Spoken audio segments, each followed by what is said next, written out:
Hitantsika nampadiovina ny dosy. Na nadio an'le dosy maloto be. Zao izy andio an'ity satria le maloto. Mila zany tsika. Tsy mijery an'ireny. Na hitanao maloto, misy olona maloto be ao misy ina, itsika tsy mahita an'ireny fa fo madio mikarakara. Tsy malotoloto de tsy jereko tsena afaka ampiakanjotsika reny. Zay le fotsika. Mila fo tahaka Jesosy miantra. Tsisy fo mengitengitra tsony rehefa am Jesosy. Tsy reny tsony mengitengitra reny, non. Mbola tsy avy am Jesosy zay. Mila manaiky ho ambany. Alléluia. Ena ndray Jesosy, zaho foana mahandro, zaho foana manasa madio an'le trano, zaho foana rianina tsy hita mihitsy. Non. Mila manaiky ianao, na tsy manao ianina, na manao ianina aza jerena. Ataovy ny aparanao. Hitantsika izy mitomany, ampitondrana rano loloavina, mandeha maka rano, mitomany izy eny an-dàlana satria tsy zatra, tsy nanao an'izany. Jesosy tsy tonga ho tompoina fa tonga hanompo. Tsika natao hanompo fa tsy ho tompoin'olona. Alléluia. Nahita tsika Jesosy nilanjalanjaina. Jesosy ary nanaiky nitondra ny azy fijaliana. Jesosy Andriamanitra nanaiky nandeha any amin'ny tany efitra 40 jours 40 nuits noho ny fahotantsika. Amin'ny tany maina. Tsika kehitriny anatin'ny trano likisa. Tsika kehitriny manana jiro sy ny sisa io. Kaokazantsika tsy ho reny. Zay zany mahatonga antsika hoe tadiavin'ny tompo tsy ho matimaty. Reny fandriky ny Satana. Fandriky ny Satana daholo io. Tsy hoe mandrara antsika tsy anatrano, tsy anany rehetrarehetra. Afaka manana antsika fampifanitetena. Alléluia.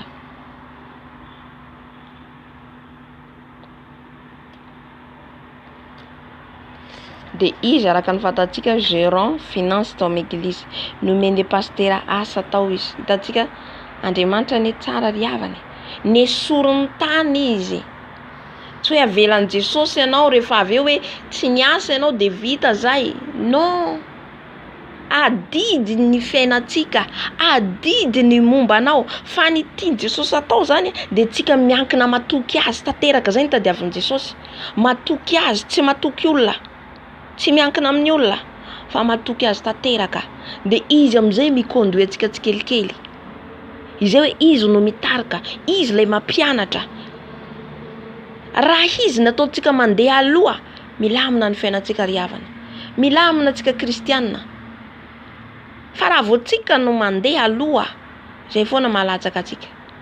Jereo ne izy tany finance mitana caissier ihany koa ny asany tany, fa lasa caissier ao amin'ny tranon'Andriamanitra izy eto. Amen. Alléluia. Tsy avelan'i Jesosy irery tsy avelan'i Jesosy zany ny zanany. Tsy avelan'ny nona zany ny zanany. Amen, amen. Aoka ataontsika rehareha Jesosy riavana. Rehareha Jesosy irery ihany. Aza manaiky, aza mihaino feon'ny Satana, aza mihaino feony. Teo nandeha ny fotoana satria isaika hiala tao de nalain'ny pasteur de niasa tao. Gérant finance tao amin'ny église. De rehefa avy eo nisy fiarahana mivavaka izy hoe misy retraite zany. Ny retraite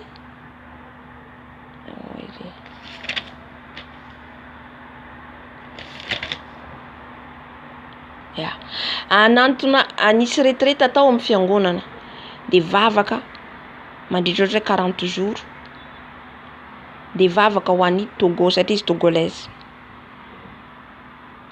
Vavaka atao ho an'ny firenena, ho an'ny mpanompon'Andriamanitra, ho andretraretra momba ny firenena misy azy reo zany.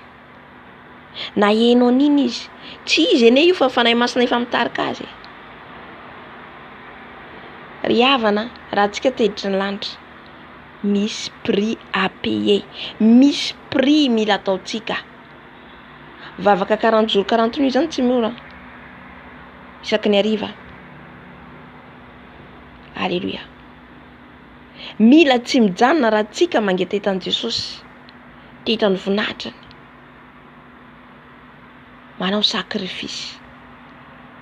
Na eno izy andeha koa izy nefa izy tsy ao anatin'ny place-ny intercesseur, satria ny intercesseur mandeha any amin'ny camp, misy champ zay ivavahany izy ireo mitokana zany alohan'ny paka. Miteny amin'ny pasteur izy andeha, nanaiky pasteur nitondra azy. Jerentsika fikarakaran'ilay pasteur le ondry sy ny sisa tena hoe mahafinaritra. Ny fiantohany mafy vola.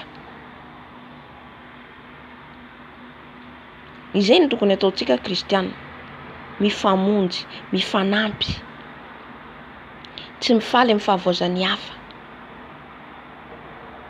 De lasa nandeha any amin'ilay toerana nataony vavaka premier jour eny andalana izy aloha fa le devoly io, le devoly te hisotona azy iverina. Aza mihaino feon'ny satana, veriko indray amintsika, aza henona feon'ny satana. Rehefa anao mandroso hatrany. Saika iverina izy eny andalana, fa le vadin'ny pasteur ny teny hoe andao andeha. Andao fa kely sisa. Lasa tonga tany. Nataony vavaka premier jour. Tsy à l'aise izy satria tsy mahalala le fomba fiasan'ny fanahy masina. Satria zatran'le fiangonana tary taka isan'andro ihany mivavaka mihira tsy ny sisa de vita, fa tsy mahatsapa ny fiasan'ny fanahy masina, tsy fantany. Mahita le olona lefa tonga ny fanahy masina, tsy zakanao ny fiherin'ny fanahy masina ry havana. Efa tonga ny fanahy masina, na sanao malemy, sanao mihovitrovitra, na sanao arakaraka ny fiasan'ny fanahy masina amin'ny tsirairay. Na sanao mikrie anao, mikikika, arakaraka zany famangin'ny fanahy masina antsika. Ka eo zany izy rehefa nahita an'iny gaga, satria zavatra tsy hitany hatramin'izay. Ina izy an'le vehivavy, le prophétesse, le mpaminany. Io zay moramora izy ianao rehefa nivavaka izy areo. Moramora izy ianao fa tsy henjera avao. Satria tsy fantany fiasan'ny fanahy masina.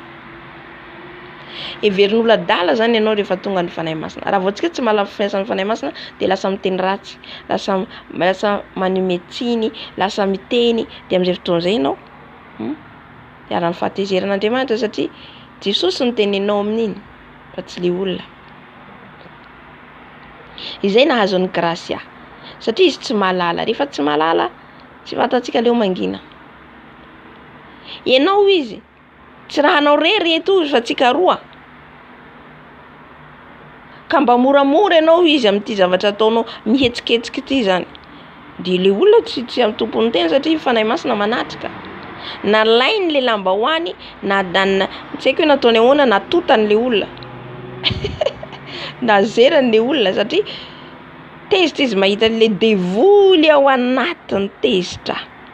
Na tonga nandavo azy, mbola ao le esprit, le bagarre. Satria izy mbola mila hoe délivrance tanteraka zany. Efa natao délivrance izy, fa mbola manaraka eny le satana. Satria mbola maro ny zavatra tsy fantany. Ina izy le vehivavy? Na hoaiza izy ianao amin'ity champ eto tia. Jesosy izy ato. Halleluja. Ao tokoa Jesosy amin'ilay toerana. Nandeha izy niafina. Tamin'ny voalohany izy andeha atory aloha de le pasteur nisintona azy hoe andao izy. Fa tonga aty ianao tsy atory fa hivavaka. Rehefa mifanatry amin'ny tompo tsika tsy natao atory fa hivavaka. Amen. Tenenana amin'ny Jesosy manomboka zao Jesosy hiala ny torimasim-panahy rehetra fa hivavaka ny atondriako. Hiaino anao ny antondriako. Halleluja. Tonga le pasteur, azafady, nilefa izy rehefa avy eny andeha zao izy hiafina mba tsy hitan'reto olona reto. Tahaka izay izy zao tany an-trano ihany, tany ao zay niasa de natory de nihinana, zay le fiainantsika. Mihinana de matory, hinana de matory, de miasa de vita. Tsy vitan'izay ny fiainantsika. Tsy vitan'ny limitiny hatreo. Mihinana matory, manambady, miteraka, manatrano, tsy limity hatreo ny fiainantsika. fa misy fiainana aorian'ny fahafatesana zao iainantsika zao, ary après ny fahafatesana no tena fiainana mandrakizay. Ka ny anankiray safiditsika satria misy anankiroa ihany lalana, na ho any amin'ny elo mandrakizay, na ho any amin'ny paradisa mandrakizay. Amen. Safidio izy ny lalana makany amin'ny fiainana mandrakizay.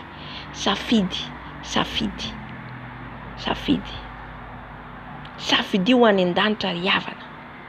Aza misafidy ny afobe. Raha mandinika fotsiny tsika afobe, afo miledaleda. Anao ahoana imagineo, eritrereto amin'izao fotoana. Anao ahoana miala amin'ity tany ity, iza no hitsena ny anjelin'Andriamanitra ve sa ilay Satana?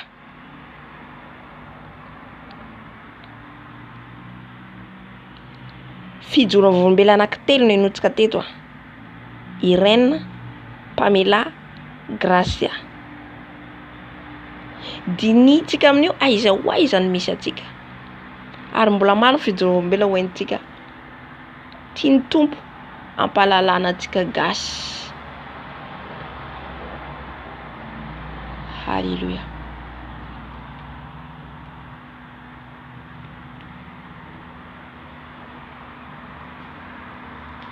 Rehefa nandeha izy niafina dia nampirain'ny Tompo satria izy efa amin'ny fiangonana dia misy hira fantany zany. Nampirain'ny Tompo, fanahy masina mampihira. Nampirain'ny Tompo izy. Niteny izy fa rehefa hijanona izy tsy hira te handoa. Ny hira zany hoe adoration, fiderana no nataony. Ampisokatra ny lanitra, nidina ny anjely, hazavana zay tsy hitany tety ambony tany. Zay naka azy. Atao izy anaraka. Tamin'ny voalohany izy nandosy satria zavatra mbola tsy hitany hatramin'izay. Fa sahalany anaty vision zany izy. Mandositra izy dia eo ihany tsy afaka mandositra, miodika eo ihany. Satria mihazakazaka fa eo amin'ny plasiny ihany. Dia lasa nentin'izy ireo izy dia rehefa niaraka amin'izareo dia nanao kanjo fotsy tsara ny Tompo. Nampahitan'ny lanitra aloha voalohany indrindra. Ny lanitra. Iza amintsika tsy mangetahita ny lanitra. Iza ny tsy mangetahita an'izany. Samy mangetahita atsika. Safiditsika ny lalana ho any an-danitra ry havana. Voalohany nentin'Andriamanitra, nentin'anjely tany an-danitra izy iraka ilay anjely. Hoy izy ny Tompo tamin'ilay izy ilay anjely taminy hoe iraka zay akanao, anoro anao ny zavatra ty an-danitra. Ka be fanontaniana hoy izy fa jereo ny zavatra rehetra izay hitanao eo. Satria ianao araka ny fanazavana sara ny villageois ianao mitoerana araka ny fanazavana izay rehetra nentin'ny Tompo tany an-danitra, tsisy zavatra mitovy aminazy ny ety ambony tany. Halleluja. Tsisy mitovy, tsisy anoharana azy. Na ny trano amboarina any tsy mitovy ny trano amboarina aty. Dia voalohany indrindra nitany nahita olona anankitelo izy jeune. Dia araka nazavainy hoe Abrahama, Davida, Eli. Halleluja. Oh Jesosy ampahita ho anay zany. Mba hahita reo saint zay voalaza ao amin'ny Baiboly tsika. Reo olo-masina, ry Daniela. Mba hahitan'ireo tsika ry Paoly, Petera, Jaona. Nahita izy teto. Ny olo-masina ao an-danitra ao manao ahoana. Nahita ihany koa i Pamela. Irene nahita adorateur le mpihira. Tsy haiko na fantatsika le mpihira izy congolaise. Ale molota ao an-danitra ao. Voavonjy. Amin'ny akanjo mangarangara feno voninahitra Andriamanitra. Nefa olona mpihira tety ambony tany efa nidera ny Tompo tamin'ny fony rehetra mandeha amin'ny fahamarinana fankatoavana Andriamanitra. Ka nahazo ny satro-boninahitry ny lanitra izy. Mba samy ahazo ny satro-boninahitry ny lanitra tsika. Mba samy ahazo n'izany tsika. Tany mafy izay fananantsika ry havana. Tany mafy ho anao izay mihaino izao video zao. Tano Jesosy izay fanananao. Aza mivilivily. Aza manaiky ny fampianaran-diso. Aza mety avilivily ny Satana ny amin'ny zavatry ny tany.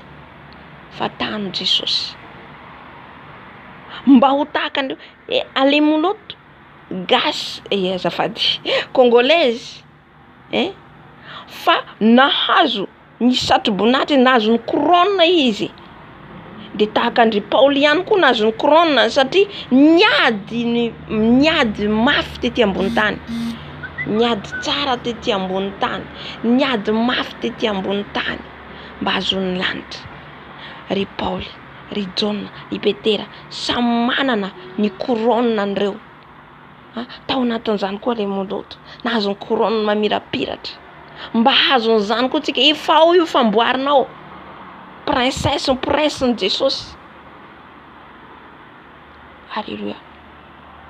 Fa rehefa nahitan'izy telo io gaga be satria tanora à l'âge de 15 ans Irène de niteny an'izay, Pamela de niteny an'izay, tanora tsisy antitra ao an-danitra hoe io tsika ty ambony tany le nofotsika ty ny antitra moraloha misy limitiny fa ny eo an-danitra ao tsisy an'izany, mitovy daholo tsika, mitovy fa arakaraka ny hoe ampahafantariny tompo atsika zay olona hoentiny zany ampahafantariny hoe de aseho ny tarindre olona. Alléluia. Mahafinaritra ny lanitra. Antsika midera foana, midera an Jesosy, manome voninahitra azy. Alléluia. De natorony Jesosy amin'izay izy ny amin'ny trano tsy vita. Ny trano ao an-danitra ao na mpanompon'Andriamanitra izy na inona plasy misy azy misy ny tsy mahavita trano. Noho ny amin'ny fahafolokarena sy ny offrande. Fahafolokarena sy ny rakitra. Raha nazava Irène sy Irène ny amin'ny rakitra de hoe ny rakitra de zay fohinao zay anananao. Tsy calculena. Ny fahafolokarena dia aloha par mois. Za vao vetivety riava tena ny voateny tompo amin'ny fahafolokarena io. Tena narin'i Jesosy. Mila zany tsika mandoa ny fahafolokarenan'i Jesosy lasa mangalatra tsika ary tsy vita ny tranontsika ao an-danitra ao. Araka ny fanazavany teo, raha vao tsika zany tsy mandoa de mangalatra. Fa io zany tsy maintsy ataontsika pary foana. Na toinona ny dépense ao, inona ny dépense ao araka ny fanazavany hoe izy de tena ny dépense be de be amin'ny zavatra maro nefa ny an'i Jesosy de tsy vitany. Mbola hisy fotoana koa ijorokorombelona amin'izay. Ny momba an'izay fahafolokarena zay. Alléluia. Ary natorony anjela azy ny trano satria izy maika te hitany trano. Fondation. Mbola tsy manomboka akory. Mbola fond. Tena hoe mampieritreritra zany. Isa mieritreritra zany tsika. Ahoana ny tranoko an-danitra ao Jesosy. Ahoana Jesosy ny tranoko. Ny natoron Jesosy azy eto de momba ny fahafolokarena hoe tsy fahavitantsika fahafolokarena anisany tsy havitana ny tranontsika ihany koa. Amen.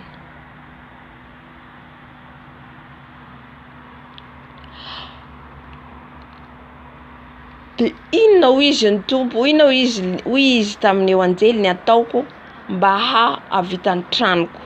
De hoy ireo anjely hoe restitution. Tsika zany mila manonotra le offrande zay tsy vitantsika teo. Tsisy afa-tsy zay zany.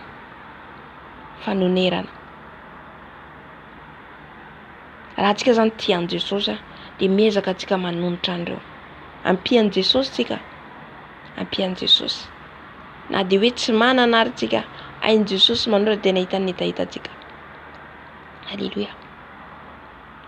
Hoe tia havita ny tranontsika, ampiantsika izy manoro lala, izy ny fanahy masina miguide mba havita ny tranontsika. Alléluia. De mila zany oneratsika zay rehetra tsy vitantsika tamin'ny fahafolokarenantsika. Amen.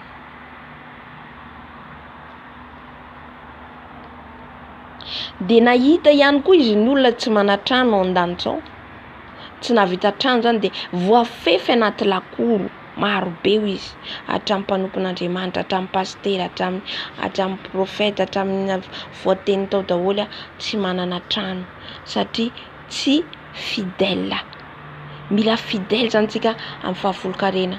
Matoa zany tonga ny tenin'ny Tompo dia mbola misy afaka anamboarantsika ny fiainantsika. Alléluia. Sahala anaty lakoro sahala ny olo gahadra reny zany, tsy libra. Faly ihany zareo any an-danitra. Fa izany hoe voafefy amin'ny toerana anankiray satria tsy manana trano. Ny manaraka tsy mivalava be le izy. Ny amin'ny fanalan-jaza, le zaza marobe hita ao ny sorony reniny hita ao an-danitra ao. Eto zany dia zao tsy tsara mihitsy satria nisy fitsaboam-belan'ny teny mpamela ihany koa ny tenin'ilay vengeance izy tsy jeno an-danitra kanefa kosa tsika tsy miditra amin'izay. Tsy mitsara izany izy satria samy manana révélation omeny Tompo ny tsirairay. Alléluia. Dia ny teny izy fa reo zaza reo dia miantso vengeance foana. Marina fa tsy misy vengeance ny ao an-danitra. Fa le vengeance teneny zaza eto raha azoko zany fa azoko azy dia le olona nanala an'le zaza. Dia raha ny teny izy amin'ny farany hoe raha mibebako izy ireo olona reo izay nanala zaza ka ny fona amin'izay izy dia mijanona le feo hoe vengeance. Amen. Izany hoe mikondane atsika zany ny zavatra nataontsika zany. Le ny raha na le zaza na firy volana isaotsika dia mitarainy izy zany ao an-danitra. Dia araka ny fanazavany tsy le vehivavy ihany. Hitantsika misy révélation koa zao nomeny Tompo atsika. Tsy ny vehivavy nanala zaza ihany no meloka. Ny dokotera ao anatiny, ny infirmier automatique. Dokotera, infirmier ianao, aza miditra amin'ny fanalan-jaza. Aza miditra amin'izany. Ary nanazava ihany koa izy ny hoe focus indray hafa. Hoe lasa automatique le zaza. Tsy nahy izany zavatra tsy nahy. Indray tsy avy aminao iny, tsy fautinao iny. Amen. Ny dokotera izy, ny infirmier, ny lehilahy na bevoka vehivavy dia io izy ianao hoe afaka madiodio miala. Tsy afaka ianao. Tsy afaka. Ary hitantsika nisy révélation omeny Tompo le hoe manary ranonaina. Efa manala zaza ianao amin'izay fotoana izay na lehilahy na vehivavy.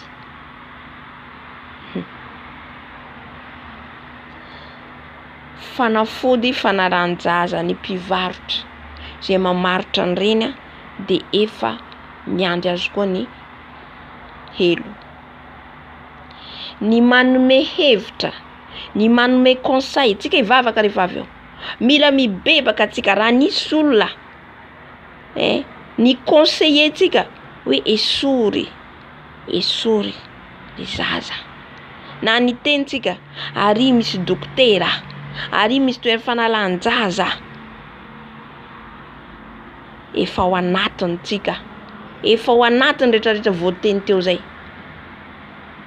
Nanatitra an'le olona ianao efa ao anatiny. Jesus. Fona zay. Mila bebatsika rehefa avy.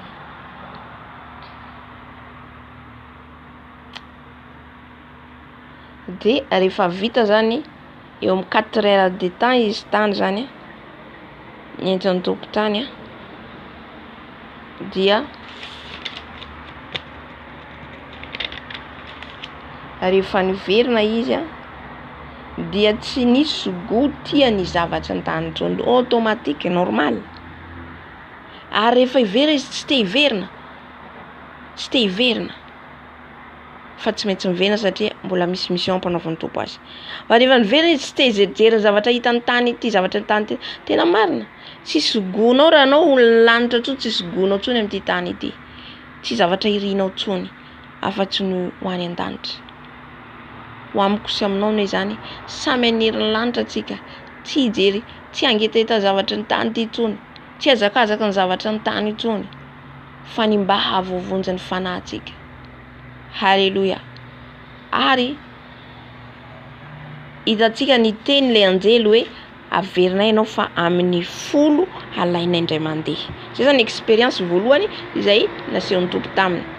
Fa rehefa niverina izy gaga ny olona tao zany satria izy tsy nifoha de verin'olo hoe pikeny bibilava anao dre satria any anaty champ izy any anaty ala. Izy nahita fahitana nentin'ny tompo tany an-danitra. Rehefa nifoha izy de nanoratra amin'ny taratasy satria izy mbola tsy afaka miteny. De amin'ny folo le anjely aka azy. De le pasteur anteny hoe mila mijanona eto ianao hitanay ny zavatra iseho. Mila témoin zay. Mila hoe témoin hita miarihary. Ary nanazava izy ny amin'ny fahafatesana. Satria izy voalohany iny tsy fahafatesana lalovany. Fa le fanahy nalain'i Jesosy tao izany hoe ampatoriny le olona satria Andriamanitra manko mamboatra antsika. Hitantsika Adama sy Eva nampatoriny Adama akany Neva anamboarany Neva de tsy mare ninina ianao. Fa eto nampatsapany tompo azy ny douleur ny fahafatesana indrindra rehefa tsy manana an Jesosy. Alléluia. Maharary. Mbetratra fotsiny olona mialaina maharary. Amen. De hitantsika hoe niala neny niarary izy de nandrany vatany manontolo Andriamanitra tsy mandaina rehefa miteny izy de manatanteraka zavatra rehetra zay lazainy de tanterahany. Maty izy niala tao anatiny de hitany hoe anankiroa izy nizara roa. Ka rehefa nitany anankiroa izy de gaga izy satria zavatra mbola tsy hitany. Nitsapainy ny vatany de rivotra nitsapainy. Nitsapainy satria rehefa antsika zany miala amin'ity vatantsika ty tsisy zavatra misakasakana antsika tsony satria fanatsika amin'izay fotoana izay. Tadidiko tsara le nisy fotoana salony niala tamin'ny vatako ao de hitraverse an'le rindrina za. Fa tsapako le tanako zany mandeha aloha fa tonga de ohatrany aizina be nitako tamin'izay. De niantso amin'ny anaran'i Jesosy aho. Izaho amin'io fa mivoaka efa andeha ohatrany fa miala de fa zao zany le vatako fantatro eo ambony fandriana. Fa mitraverse mitsapa le rindrina de tonga de aizina hitako fa tsy le rindrina. De izy hoe amin'ny anaran'i Jesosy intelo ngamba niantso. De hitako zao zany ohatrany matsapa miala miditra tsikelikely amin'ny vatako. Matsapa zany ohatrany le lohako tamin'io narary be. Efa zany antso anaran'i Jesosy zany tsapako hoe niditra anatin'ny vatako le fanako de matsapa marary amin'izay le lohako ifoha tao ao. Arary be. Alléluia. Ka itsika zany rehefa miala amin'ny vatantsika ny fanahintsika tsisy elanelany. Mitsapa ny seza hoy izy de rivotra. Tsapany rindrina izy de rivotra. De le anjely tonga le anjely anankiroa naka azy niverina teo. Maty izy ianao. Inona hoy izy? Maty izy ianao. Tonga ny tourbillon. Hitantsika reny ina moa ny anaran'ireny amintsika tafio-drivotra. Ino anaran'ireny? Dingo anaran'ny teny gasy. Ino anaran'ireny? Le rivotra le mahery izy de mitondra anao afaka mitondra mihitsy izy. Toy ny misitona mihitsy le izy. Tadio. Satria fanahy masina. Tadio ny anarany any aminay. Ka i mahery le hitanao de mivoivoy mihitsy salan'izay zany zavatra hitany de le anjely teny hoe ndao izy araka aminay ianao de nentiny de tonga de aizina be ny hitany tsy mahita ninina ny kiakiaky izy. Fa ina ny teniny anjely azy? Miaraka aminay io izy ianao en sécurité. Alléluia. Miaraka amin'ny Jesosy tsika en sécurité. Fa raha vao andeha Jesosy tsika tsy en sécurité mihitsy ry havana. Tsy en sécurité. Ao amin'ny Jesosy irery ihany no misy fiarovana. fa nakaiza ny dianao na mandeha salamo fa 3 na mandalo mamakivaky ny aliny fahafatesana azy anao teny men Jesosy amaly zany de tsy ampaninana anao izany satria Jesosy no miaraka aminao ry havana amaolombelona anao matahotra ianao amolombelona anao matahotra ianao nikikika izy natahotra izy amen fa ny anjely teny jusqu'à quand il crie toujours mbo plus ny zavatra hitanao zao izy ny zavatra isao rehefa avy eo fa ianao izy miaraka aminay de voaro ianao halleluja amen tsara Jesosy tsika miaro atsika izy miaro atsika rehefa tonga tany amin'ny toerany ny helo izy araka ny fanazavany dia feon'olona mikikika mitanjaka ny olany hita tonga de hita hoe vehivavy hita ny testany hita ny momba azy rehetrarehetra au contraire ny le any an-danitra mitanjaka raha tsika manofo mitanjaka mibeba mafy ianao dikan'izay ny fanahinao tsy ara-dalàna tsy ara-dalàna izy tona fa nanofy an'izany tanjaka fantalao tamin'i Jesosy satria tsika rehefa amin'i Jesosy miakanjo fotsy dikan'izay nisy ota tafiditra de le fanahintsika any amin'ny helo en danger ary nanazava ihany koa izy fa le devoly eo de tsy miantso ny anaran'i Jesosy fa cet homme izy ny arakaraka ny révélation men Jesosy averiko le fanazavako zao satria araka ny tenenin'ny mpamela moa izy non isera ireny ina ny antsoany le devoly any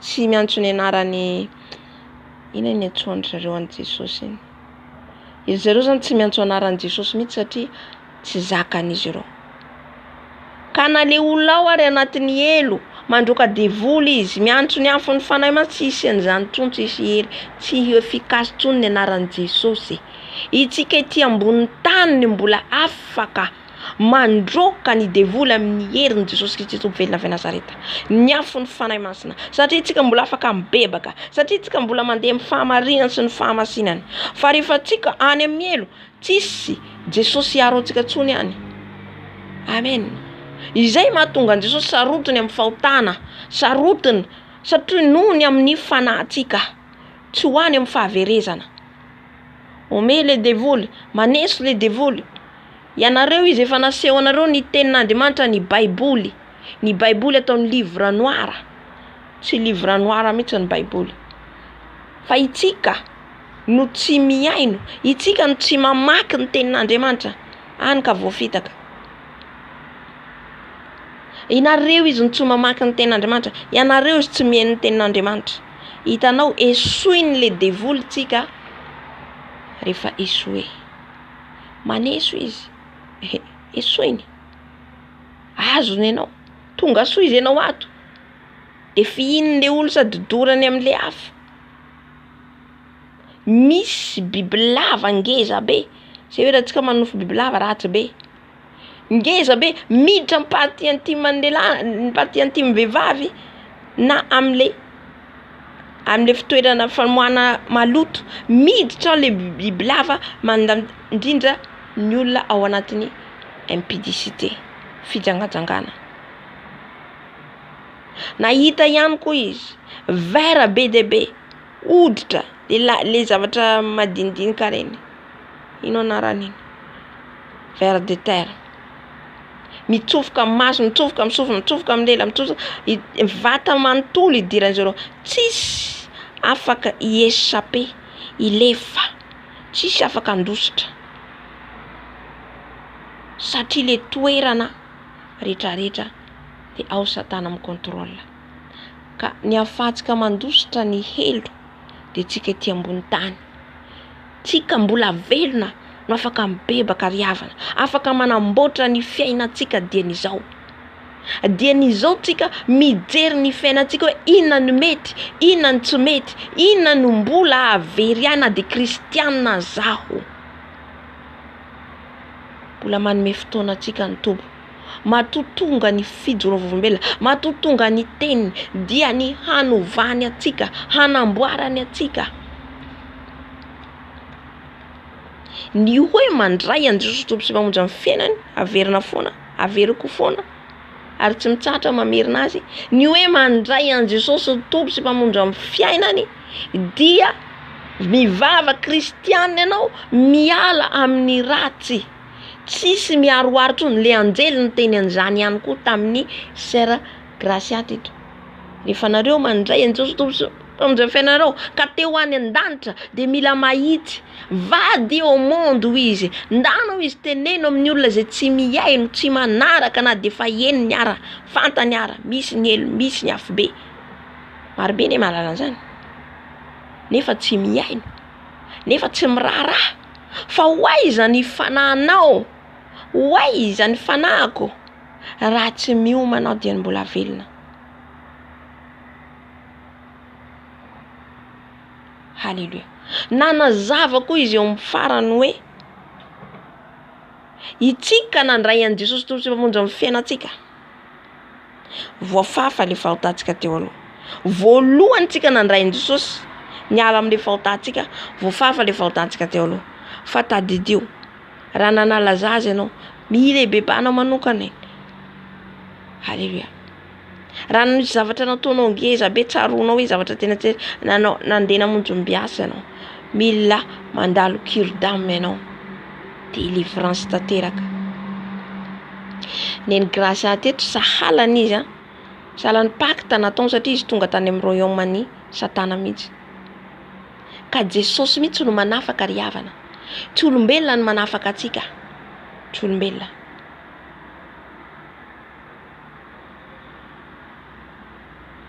Tsy fatatsika reo olona ny rahantsika reo na mety marabo, mety ombiasa, mety mpanao fanafody. Sao nisy lehilahy anankiray taty aoriana vao fantatro nampahalalan'ny Tompo hoe lehilahy anankiray niaraka tamiko naka ny ranonivoko. Nisy zavatra niazony tamiko. Iza no anafaka amin'izany? Jesosy rery ihany. Satria tsika tsy nahalala, nanao tao foana. Mety manao fanafody lehilahy, mety franc-maçonnerie le lehilahy. Le ranonivoko no nalainy. Halleluja.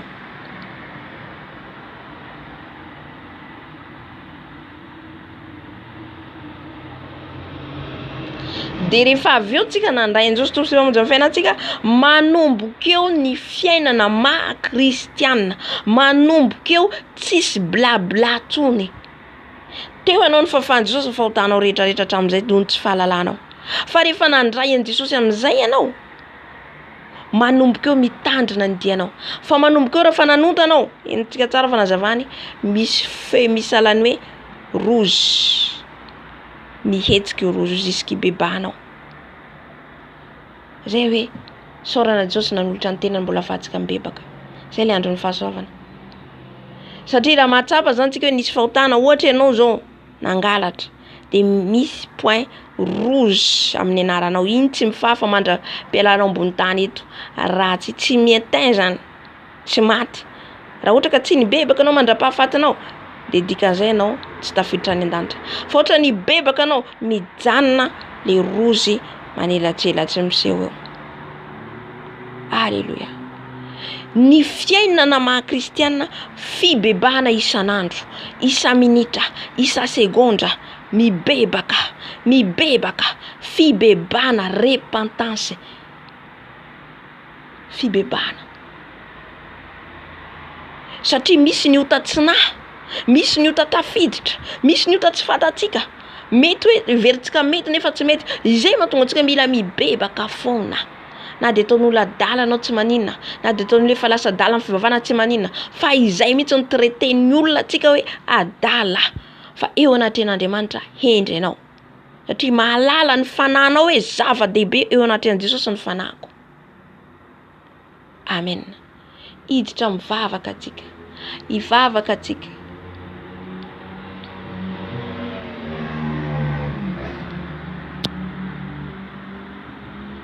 Alléluia. voalohany indrindra angataka ny fanahy masina izao ianao, angatao ny fanahy masina amin'izao fotoana izao ameno anao, angatao ny fanahy masina amin'izao fotoana izao hitondra anao ny fibebahana, ampalala ny fahadisoanao rehetra, ampafantatra ny tsy mety rehetra ka mila hibebahantsika. Be dia be ny voaraintsika teo satria izaho maly tsy tafiditra fonan'ny tompo aho. Be dia be ny lesina voaraintsika teo, mila hibebahantsika. Na zana ianao, samy manamana andrify azy tsika, tsy mitovy fa samy manamana andrify. Mety misy hitovizantsika, fa mety misy hafa tsy hitovizana ihany koa. Ka angataka ny fanahy masina tsika aloha voalohany ameno antsika. Fanahy masina hitarika antsika hampatsiahy antsika zay teny rehetra maro voalaza teo zay. Halleluja. Fanahy masina ave, fanahy masina manatreh zao fotoana zao ianao, fanahy masina midina ianao, fanahy masina ave manatreh anay, fanahy masina ave manatreh anay, fanahy masina ave mitaria anay. Fenoy izay ianao fanahy masina, fenoy ianao zay fanahy masina, fenoy ianao zay fanahy masina, fenoy ianao zay fanahy masina. Ave mameno anay fanahy masina, fenoy ianao zay fa mangetaeta anao, mangetaeta anao zay fanahy masina, mangetaeta anao zay fanahy masina. Milanao zay fanahy masina, milanao zay fanahy masina.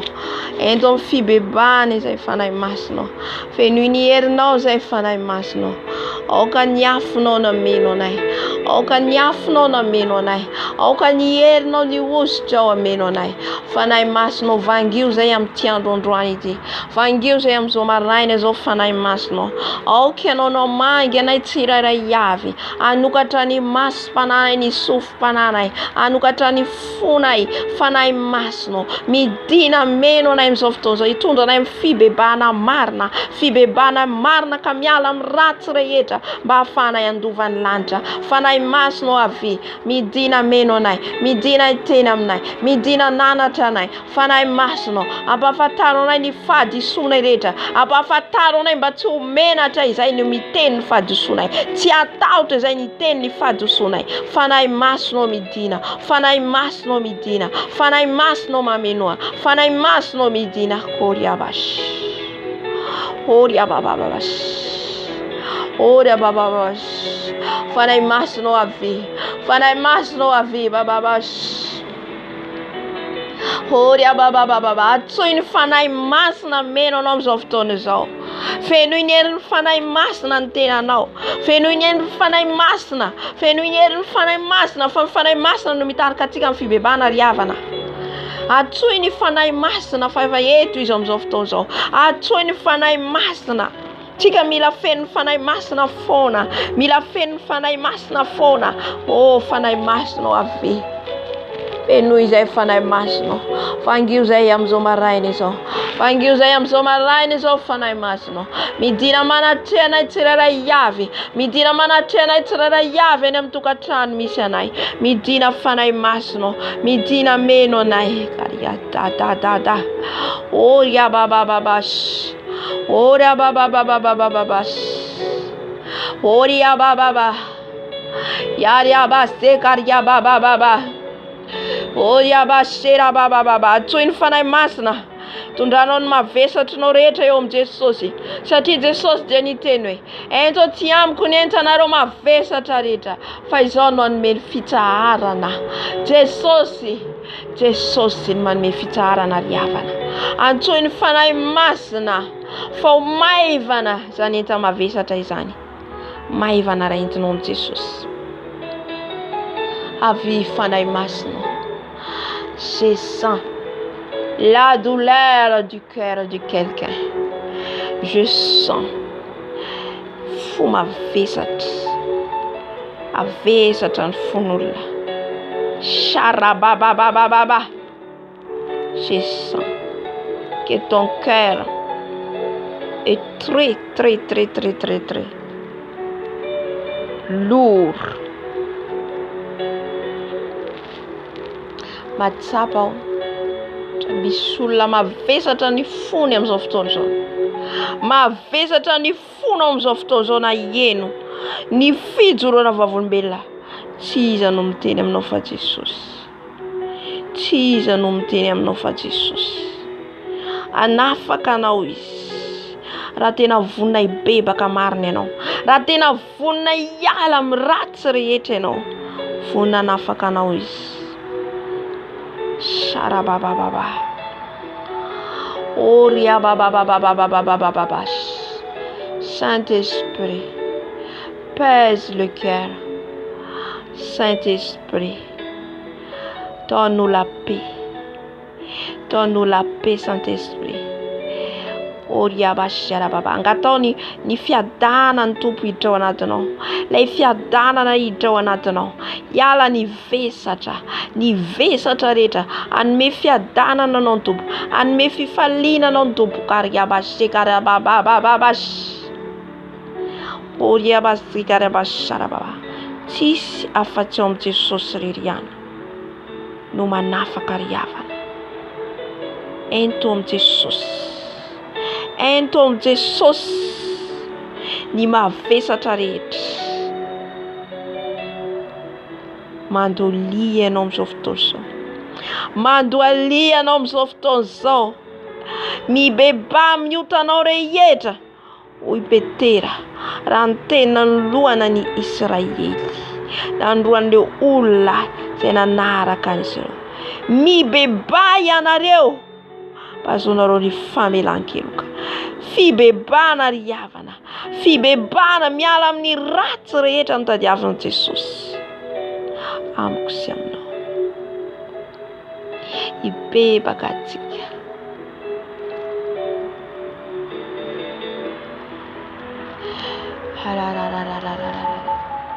Ny ranomasinao Jesosy no hamafa ny ranomasinao.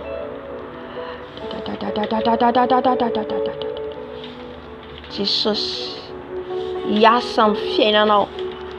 Oh, Jesosy no manova ry havana. Alleluia. Voalohany ifonantsika. Ifonantsika miadalana rehetra vitantsika hatramin'izay. Na mbola ao anatin'izay ianao amin'izao fotoana izao. Ariabasheraba. Je sens lourd mon cœur.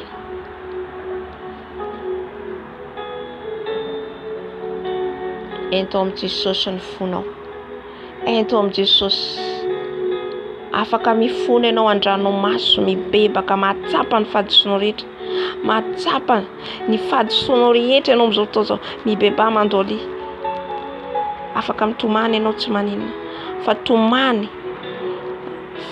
tomany hitondra fanafana. Zany ranomaso hitondra fanafana. Sharababababa shara. Oria bababababababa shara. Anafaka anao Jesosy raha mangetaheta ianao. Oya basera bababababa. Raha ao anatin'ny fijejejona ianao. Ao anatin'ny fisotroana toky ianao. Ao anatin'ny fijangajangana ianao. Mbola makany amin'ny boîte de nuit. Mbola misotro toka. Mbola mifoky sigara. Jesosy anafaka anao androany. Andohalika atsika.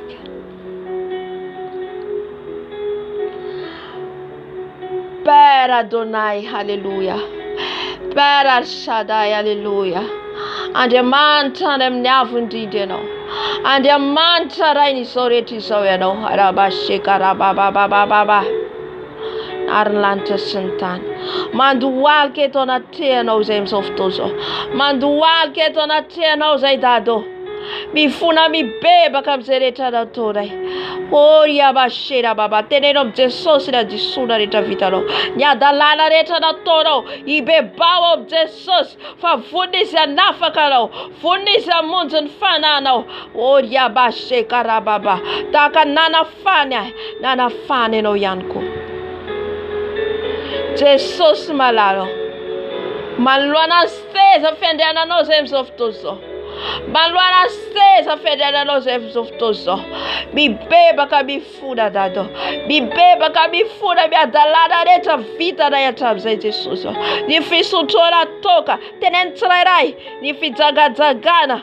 Fangalara batunola. Fifuala sigara. Oh sharababababababa. Fanalanzaza. Tenentrairai Jesus. Teneno azamenata. Teneno trairai Jesus. Tukatana maso. Ibeba o Jesus riavana. Mi beba yanao. Mi beba satitika mbula velna no afaka mbebaka. Mifuna mfidzedzedzona. Ninampiasana mtisazi. Ni lukumena. Ni fosila. Ni talo. Mini jipa. Ibeba o Jesus arizana. Sati marun lelai. Azo nota falatsa katamzani. Kada baba. Nuni am fitaf no. Nuni am fitaf no. Oda baba. Foda zai Jesus. Da. Ti fude toda tero da do mi fudi zai. Te wade date zai Jesus. Te wade fiere da manda zai Jesus ko mi fuda mi beba ke toda tero. Fuda me dalala reta di fistora toka. Da yari abaste kare bashera baba. Di fagalara badonulla. Tukatan maso jejuda. Oh mi fuda dato. Mi fude toda tero zai Jesus. Amelari el kai Jesus mamtafu. Di fala la zaza vitako. Jesus mi fuda Jesus raya no nan me konsayula.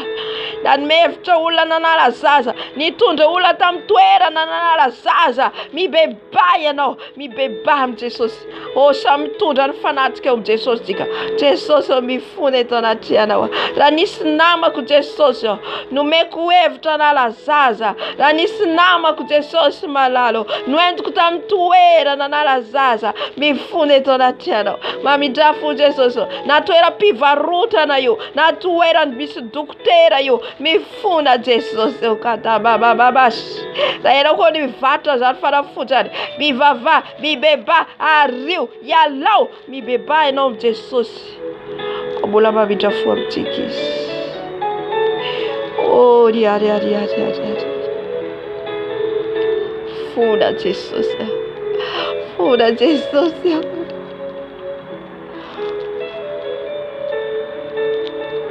Fuda Jesus am tuira da reta. Tuira da reta Jesus na diálogo. Tuira fivaruda da farafude mi fuda Jesus.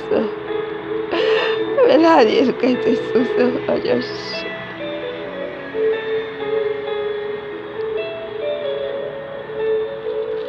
Aleluia. Fuda da dor, de abageira da.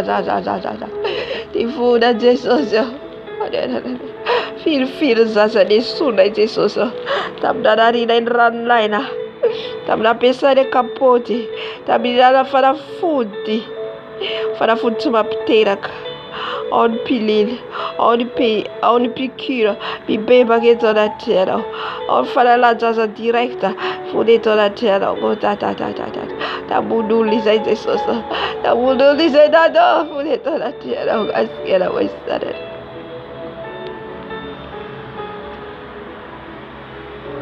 Ifuna tika. La ero le tiadi.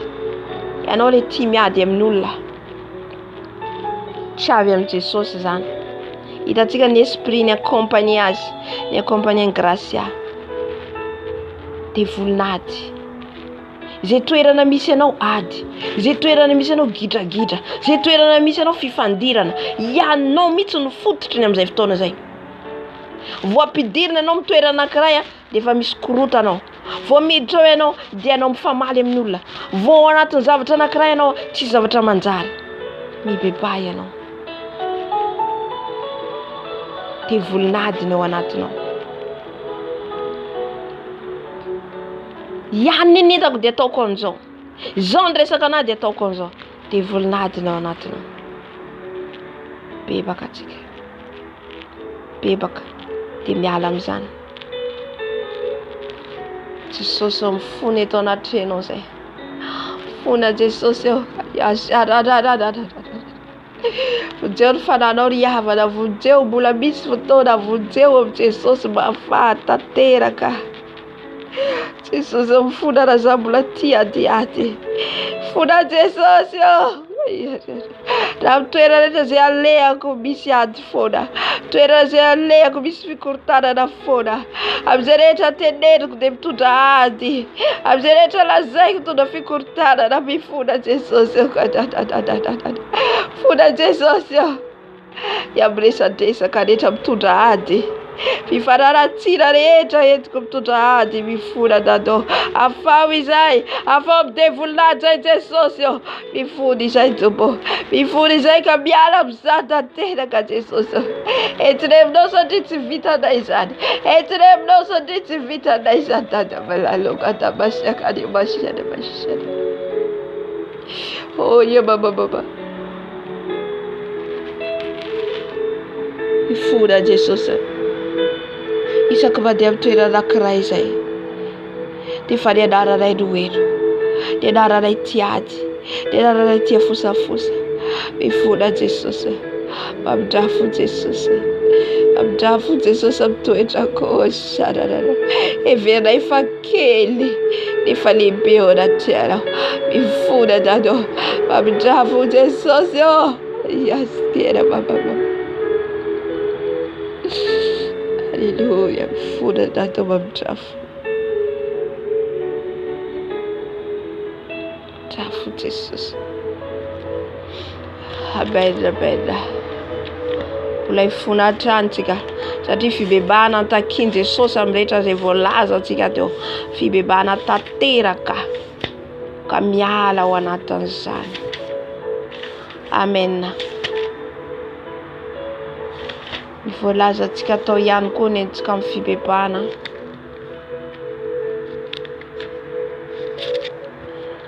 Dia ny amin'ny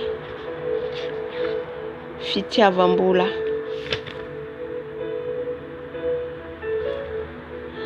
Ny fitiavam-bola satria noho ny vola nahatonga ny grâce ny varitena, nahatonga azy tsy afa-po amin'ny asany fa mbola nandeha nivarotra ny tenany ho an'ny Satana. Ifona antsika, ifona ihany koa ho antsika tsy afa-po amin'izay ananantsika. Mila antsika hahay afa-po, mionona amin'izay ananantsika. Misy ny devoliny fitiavam-bola, tsy ny vola ny ratsy fa le fitiavam-bola. Fitiavam-bola mitarika anao ny tsy fanao, mitarika anao ny tsy fanao andandany foana, mividy zavatra etsero nefa tsy anaovanao kory, na anaovanao la vie-nao, ny fiainanao zay tsy hitondranao akaiza. Mibebaa isika ry havana. Aleluya. Oh Jesosy, mbola mifona eto anatrehana dia amin'ny fitiavam-bola Jesosy. Oh ya baba. Ty vola antsika ka tsy mahafoy vola ho an'i Jesosy. Ty vola antsika ka tsy mahafoy vola ho an'i Jesosy. Hibebaka antsika dia amin'ny tsy fahavitantsika na ny fahafolokarena, dia amin'ny tsy fahavitantsika ny rakitra tsy fohintsika, ny ambikambo nometsika an'i Jesosy. Hibebaka antsika amin'ny Jesosy amin'izao fotoana izao. Jesosy malalo mifona eto anaty anao dia amin'ny fitiavam-bola Jesosy, dia amin'ny fitiavam-bola Jesosy. Lanay mizava-pona, lanay fitiavam-bola, lanay fitiavana lamody, lanay mizavatra hafa. Ole anaovanay ny asanao, ole omenay anao Jesosy. Tsy vitanay ny fahafolokarena, tsy vitanay ny manao rakitra, ny ambikambo nomenay anao, ny ambikambo ny ratsiratsy nomenay anao. Mifona Jesosy, mifona eto anaty anao satria tsy ny ratsy no anao fa ny tsara indrindra. Mifona Jesosy. Majotaka ny Saoly izay, i Saoly say ty tena ifona zay Jesosy, fona zay Jesosy, amindrafo Jesosy, amindrafo Jesosy. Fa tsy hiala aminay ianao, Batorino takasoli ziyalano. Funa za Jesus. Mifuna dada malalo. Mamdafu amnai. Mamelani elkai Jesus. Funa tua vitava fulcarena. Funa tua vitava fulcarena. Mifuna Jesus. Nitivafuiza na vula. Nitivafuiza na wadmata. Nitivafuiza na madme. Wadrosa yina. Mifuna dado. Mamidafu yaweka yamashekara baba. Mifuna zaidado. Mifuna zai Jesus. Mamdafu dado. Mamdafu Jesus. Mamdafu mtisa nakao. Madumguzo zai Jesus. Anunta zereta na lainai. Anunta fulaneta zena lainai. Anunta zereta na lainai. Mamdafu Jesus. Mamdafu da da da da da da da da da da da. Ora baba. Pirpire não Jesus. Babujere wanatu sarja. Pirpire não Jesus. Para fakare wanatu niulera. Defeze tuma fuyano. Defeze tuma fuyano. Kwa beba que tora tiano. Babdafu Jesus. Yes, daddy haskira. Daddy omoshi akaria baba. Oh ya baba. Sekari ari. Odia bashekare baba. Fura Jesus. Yabira isanitadako. Vi fura Jesus. Da dai fura titadako. Dresko zabatafa. Da dai fulano zabatafa. Vi fura Jesus. Vi fura Jesus. Tu votera nos oftoso. Tu vata no mantulos oftoso. Tu vara Jesus. Jesus balano. Tu visara ko. Tu lela ko. Tu tara ko. Tu basco. Di fugo. Di tarago. Di tuktu. Oria baba. Vi fura blela dai. Fura Jesus. Adulta Jesus. Adulta sai dato bashakaria baba. Paduta tumetu kisai Jesus. Mi vamo sai dato babda fugaria bashekara baba. Oh ya baba shara. Hallelujah. Trafu Jesus.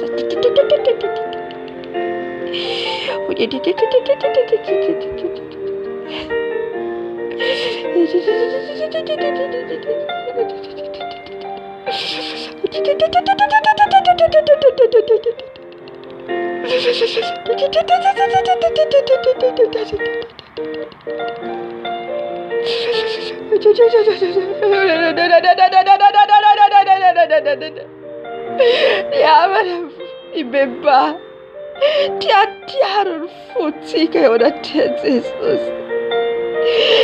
Tiaro futi che ora c'è Jesus. E tigar fito no vul bellatio. Leve va kawan gracia. Nitumani. Jesus ne mitumani fanatica. Jesus ne mitumani fanatica. Zati maluti sika. Wafri hatuma uriafana. Cistone futona. Cimestone futona. Terbula misu toda na rena tika. Tiaro no funa Jesus. Tiaro no funa. Cistone futona impepa tika. Na bula bagata kadri sika na pitulava. Tagaleula. Telazera Jesus. Anara kanauze. Never blamisava tatitika. Tifuitika. Ataka Jesus ilvera tika. Mashere baba. Piasa kazai tira la mlata.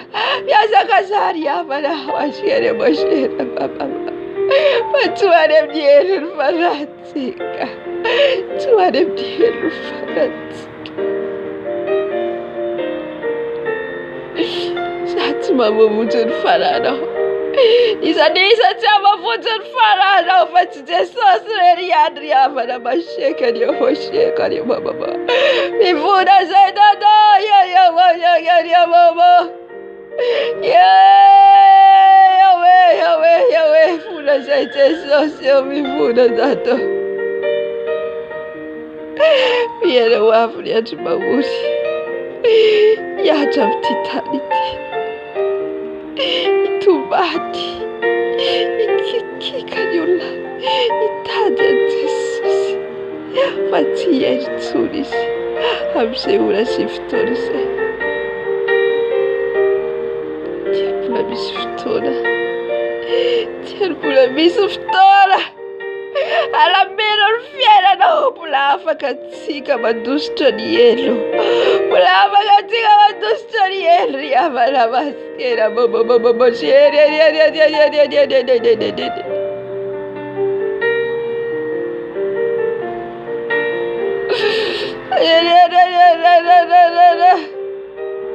mivona antsika fireharehantsika olombelona, mireharetsy mahay manetry tena zava-poana ny nofontsika ry havanao i Jesosy. Tonga fasika, ho tonga vovoka, ho tonga fasika, ho tonga vovoka, namboarina volavolaina tamin'ny tany isika, miverina amin'ny tany ihany koa isika.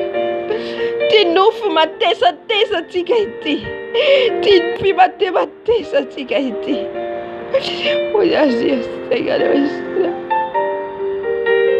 Reharehantsika amin'ny nofontsika io, mora lo mora simba levona ny nofontsika, fa ny fanahinao no vonjeo ry havana.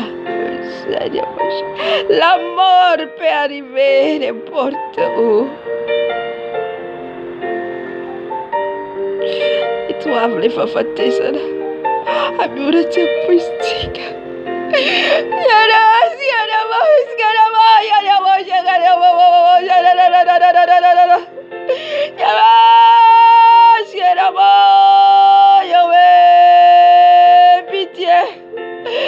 Pitié, papa, pitié, Yahweh, pitié, papa, pitié, Yahweh, miséricorde, miséricorde à tes enfants, papa, Yahshua, Karia, maman, miséricorde, papa, miséricorde.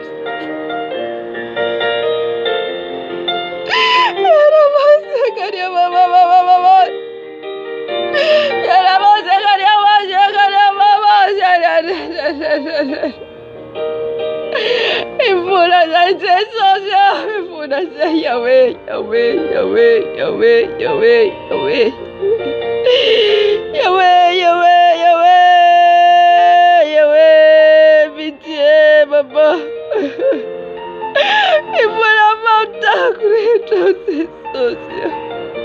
Faut la vente greta, Dado. Segaria, mamá. Yarara, Yahweh, Yahweh, Yahweh, Yahweh. Aie pitié, tes enfants, papa.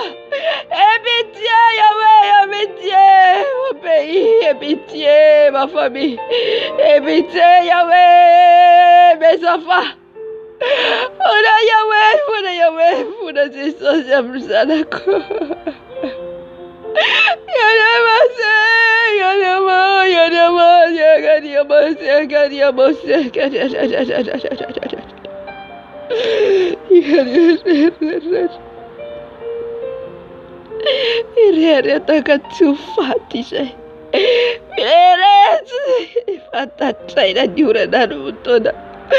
Tatanure non atcela non deve ufatti. Nasase no ufatti. Weisal falana with the social children. Weisal falana weisal.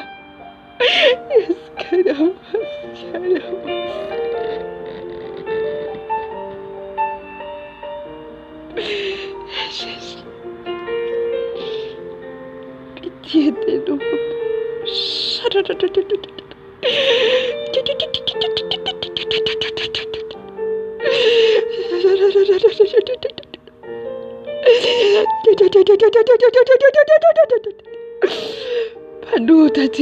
Nous sommes coupables.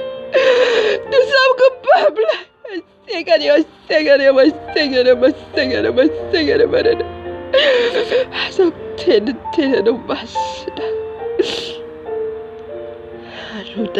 Minuta 5 secondi.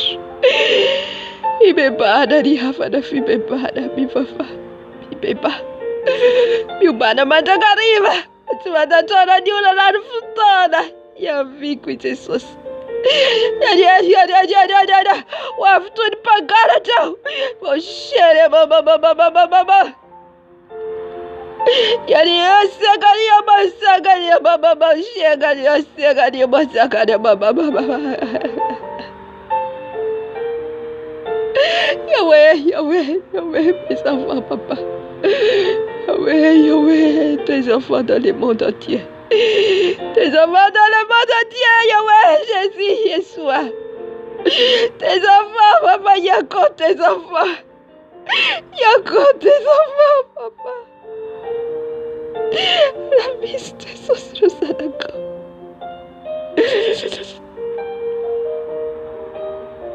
Oh Jesus, kesisar futona wirvane masna. Kesisar futona. Essa casa ter problemas futona.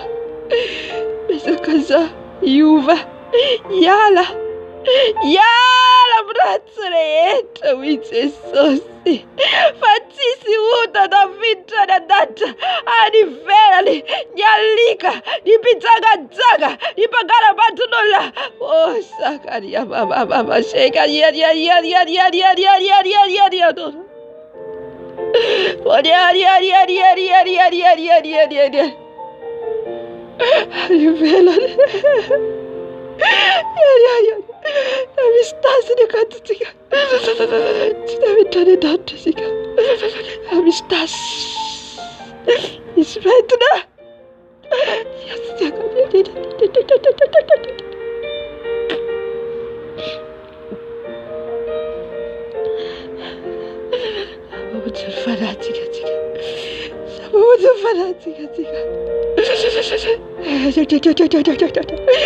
Kabula vela no afaga. Kabula yelo. Direito biblava. Direito biblava me tavata não. Direito.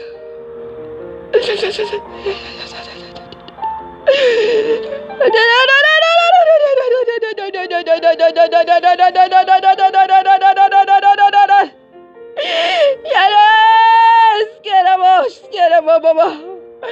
Oh, Jésus, aie pitié de nous. Aie pitié de nous. On va pas aller à l'enfer, papa. On va pas aller à l'enfer. On va pas aller à l'enfer.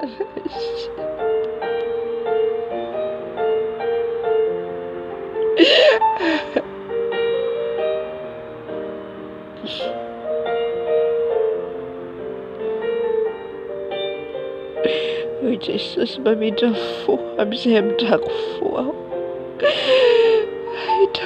Amzee mtakufu. Pawisa ni mtakufu isasena.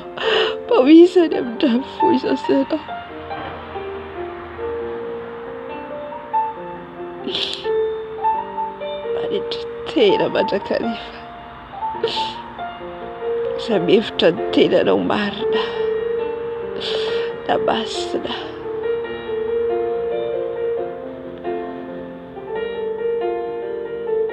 Funa Jesus.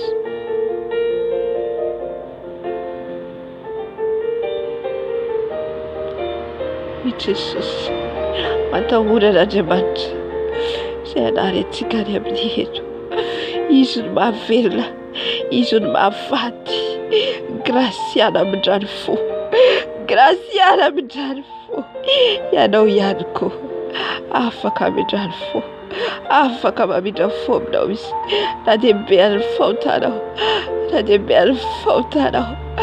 raha mitany azy amin'ny fonao tokoa ianao dia mahita azy.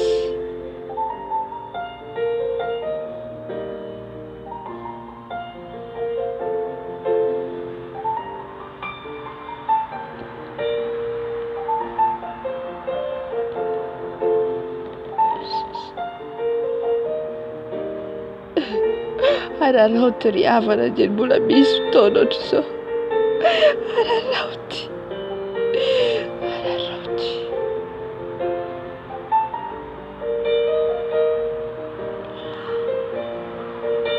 Manakany raha Jesosy tsika. Toy ny fanahy masina. Agnataony raha Jesosy. Agnataony raha Jesosy. Agnataony raha Jesosy. Nalantasy rehetra miakanjonao. Sao defa mitanjaka ianao. Sao defa mitanjaka ianao. Sara mama. Sao defa mitanjaka ianao. Hoy ianao zao ilay manan-karena.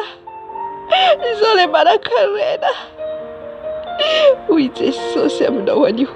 Tsy fantatrao fa ianao ilay mahantra sy ora indrindra.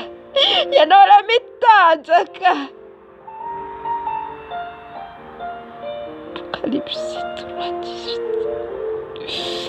Apocalypse. Hoy Jesosy aloako. Aloako ny famako ianao. Ishara mama mishara. Fa tsy ho hita mitanjaka ianao. Ividiana volamena amiko. Voadio amin'ny afo. Niafo. C'est lui les faits. C'est lui les faits. Ishara mama.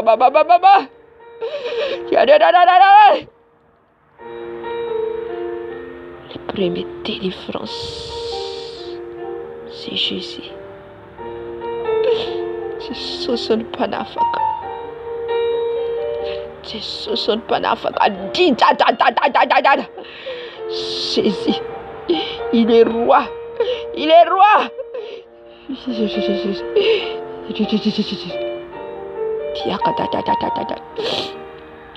Baba. Io toetra anao tsy afaka anao. Tsy afaka anao. Jesosy miteny eto androany. Izy ny mpanafaka. Izy ny mpanafaka. Iskere. Première délivrance, c'est Jésus. C'est lui. Tu reçois Jésus dans ta vie, c'est ça les premières délivrances. Tu reçois Jésus. Et tout ton corps, ton âme, ton esprit. L'esprit en vérité. Tu reçois Jésus comme ton sauveur. Raisi Jesosy tumsipamoja mfena nao. Raisi zataka mfena nao. Mila madayase ianao. Izay no solution voalohany ny am'fanafana anao. Hoy Jesosy aza maika amin'le combat. Ny combat après ny combat ho an'ny olona izay efa mature. Ho an'ny olona izay efa mature tsara. Raha ianao mbola mivilivily, ianao tongotra ray ao amin'i Jesosy. Tongotra ray any ivelany.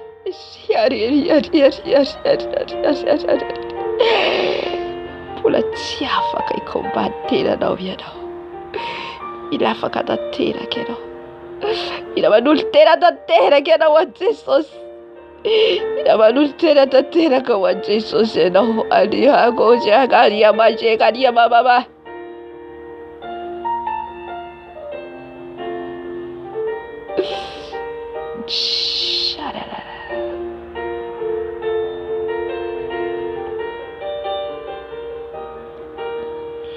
Je vis, je vois comme une femme vehivavy manao kapa, miditra kapa amin'ny tongotrony anankiray.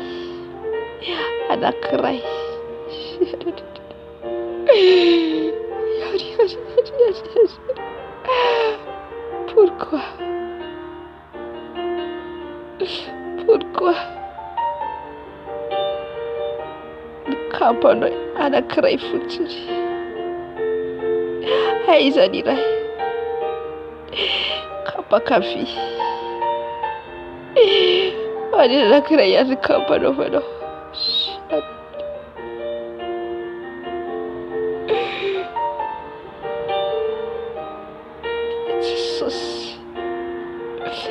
kiraro antsika, ny kiraro hoentintsika anambara azy indianantsika amin'ny fahamarinana, ny tongotra iray ao anatiny, ny tongotra iray ivelany. Répand-toi, répand-toi, répand-toi avant qu'il soit trop tard. Répand-toi qui attend cette vidéo. Répand-toi.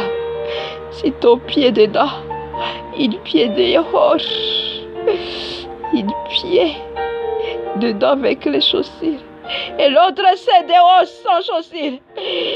C'est quoi veut dire ça? C'est quoi veut dire ça? Tu es encore loin de Jésus. Tu as encore besoin de Jésus dans ta vie.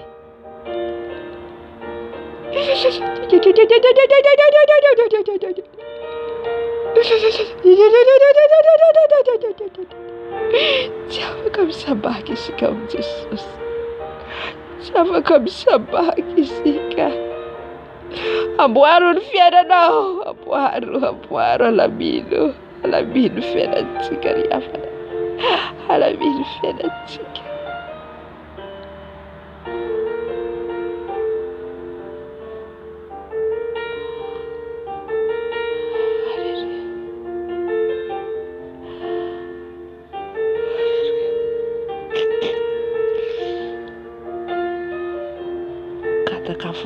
Kataka ratsy Jesosy tsika. Katao ratsy Jesosy aradio anao. Katao ratsy Jesosy ry havana ratsy Jesosy. Fanafana lehibe ho antsika. Manala ny anarantsika ny boky ny fiaina tsy hita ny rany. Magataka ny rantsika. Mibebaka magataka ny rany. Voafafa ny fahotantsika rehetra. Oh, alléluia, Jesosy, oh, manatona anao izay mifona. Manatona anao magataka ny ranao dadolo, ranao tao Kalvari. Ranao tao Kalvari. Hosana, hosana, hosana. Kalazaina foana ianao tombo. Ny amin'ny nanavotra anao anay. Ny amin'ny nanafana ho anay. Yesu kadada. Diovy amin'ny ranao a Jesosy. Diovy amin'ny ranao Jesosy.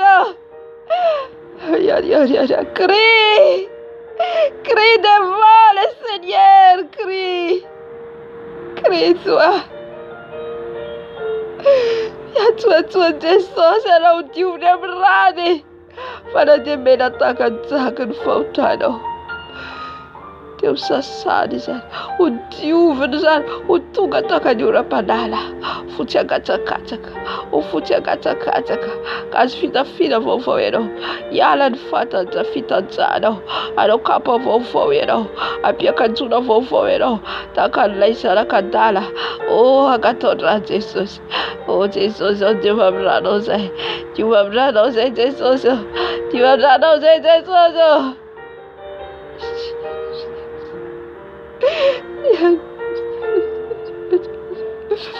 Ranao a Jesosy. Ranao manasa ny lohako, ny voloko Jesosy. Izay rehetra nataoko tamin'ny voloko Jesosy. Ny tisasy, ny perika, ny toza. Diovy amin'ny ranao Jesosy. Ny ranao manadio Jesosy. Manadio Jesosy ny ranao. Manadio Jesosy ny ranao. Ny amin'ny lohako, ny amin'ny voloko. Diovy amin'ny ranao Jesosy. Diovy amin'ny ranao Jesosy.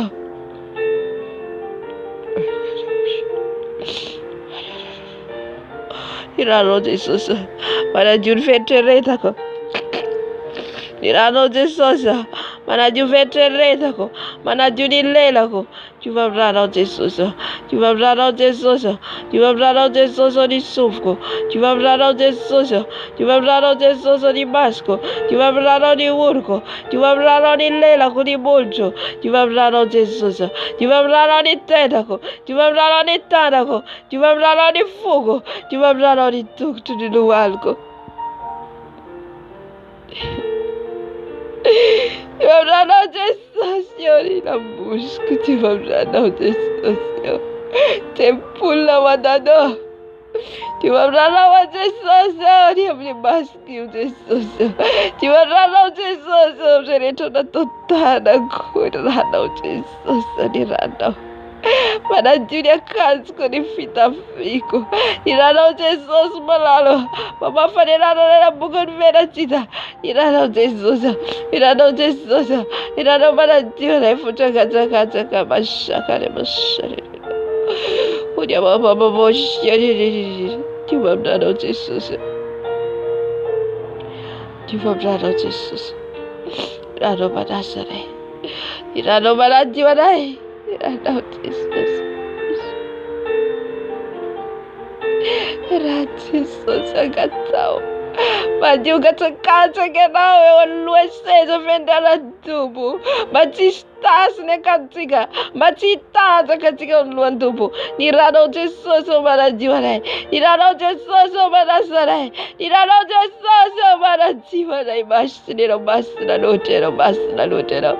Jesus de nada nai se você bukan fedacita. Nirado no mamafa. Nirado no mamafa de nada nai. Nirado mamafa de nada nai bukan fedacita. Irado Jesus, irado para Júlia Cazure, irado para Júlia Fita Fira, para Júlia Luarai, para Júlia Multai, para Júlia Nerai, irado Jesus, le razara kuti,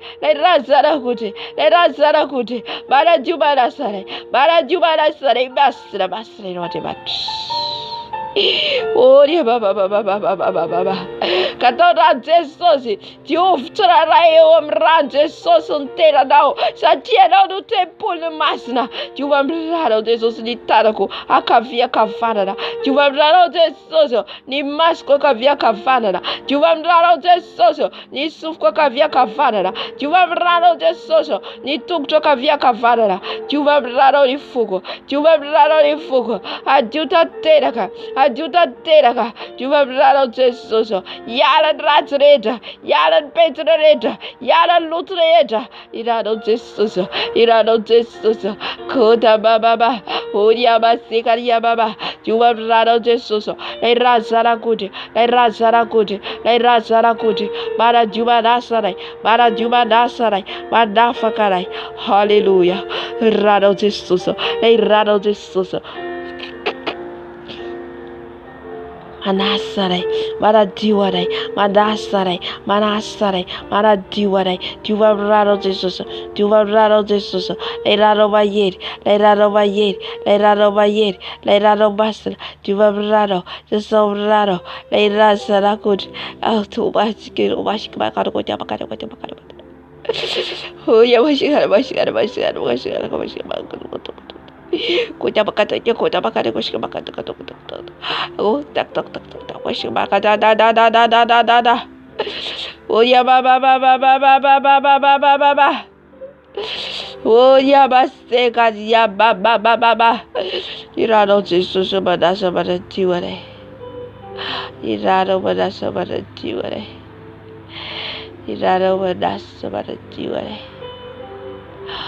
Yarebash.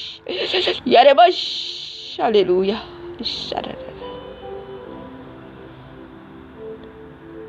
Abababash.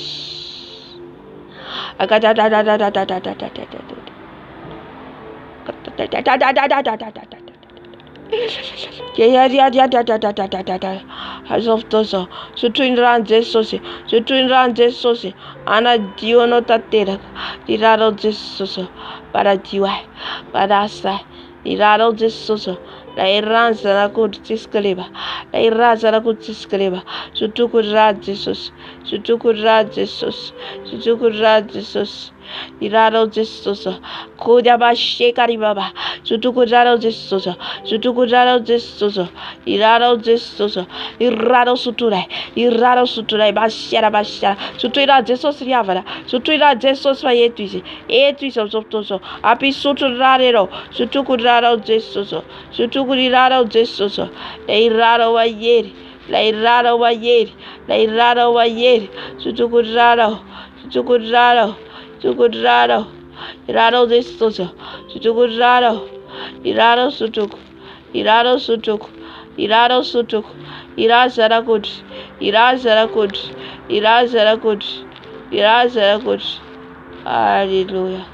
Hallelujah, Sutukurado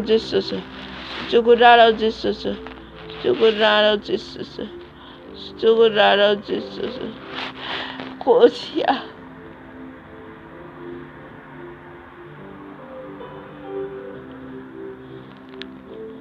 Tohizo angatao-drano Jesosy. Tohizo angatao-drano Jesosy. Sy tokony ranao Jesosy. Sy tokony ranao Jesosy. Sy tokony ranao Jesosy. Sy tokony ranao Jesosy. Iranao Jesosy. Manasa anay. Iranao manasa anay. Niranao soa Jesosy. Niranao Jesosy. Diovy amin'ny ranao zay. Niranao ikorina ty anatinay. Niranao ikorina ty anatinay. Niranao Jesosy. Nirano zanak'ondry. Nirano zanak'ondry. Nirano Jesosy. Nirano Jesosy. Nirano Jesosy. Koria bashe karia baba. Oria baba. Je sens la paix. Je sens la paix qui entre dans les cœurs des gens, qui entre dans les cœurs de quelqu'un. La paix, la douceur, la sagesse. Oh, il faut que tu le fasses masla.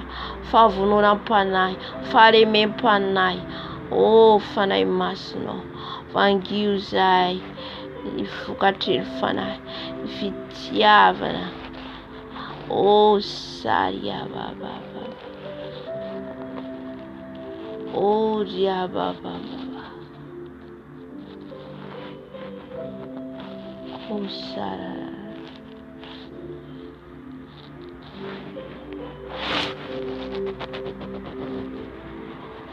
Alléluia. Sotra Jesosy ny amin'ny rano. Amin'izao fotoana izao tsika mbola hisotro ny rano Jesosy ihany a.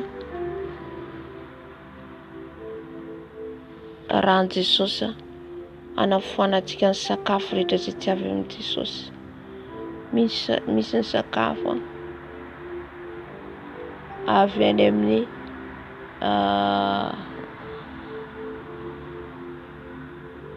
tsy avy amin'ny Jesosy, ny sakafo avy amin'ny Satana. Ka ny rano Jesosy any angatantsika ameno atsika tanteraka anadio.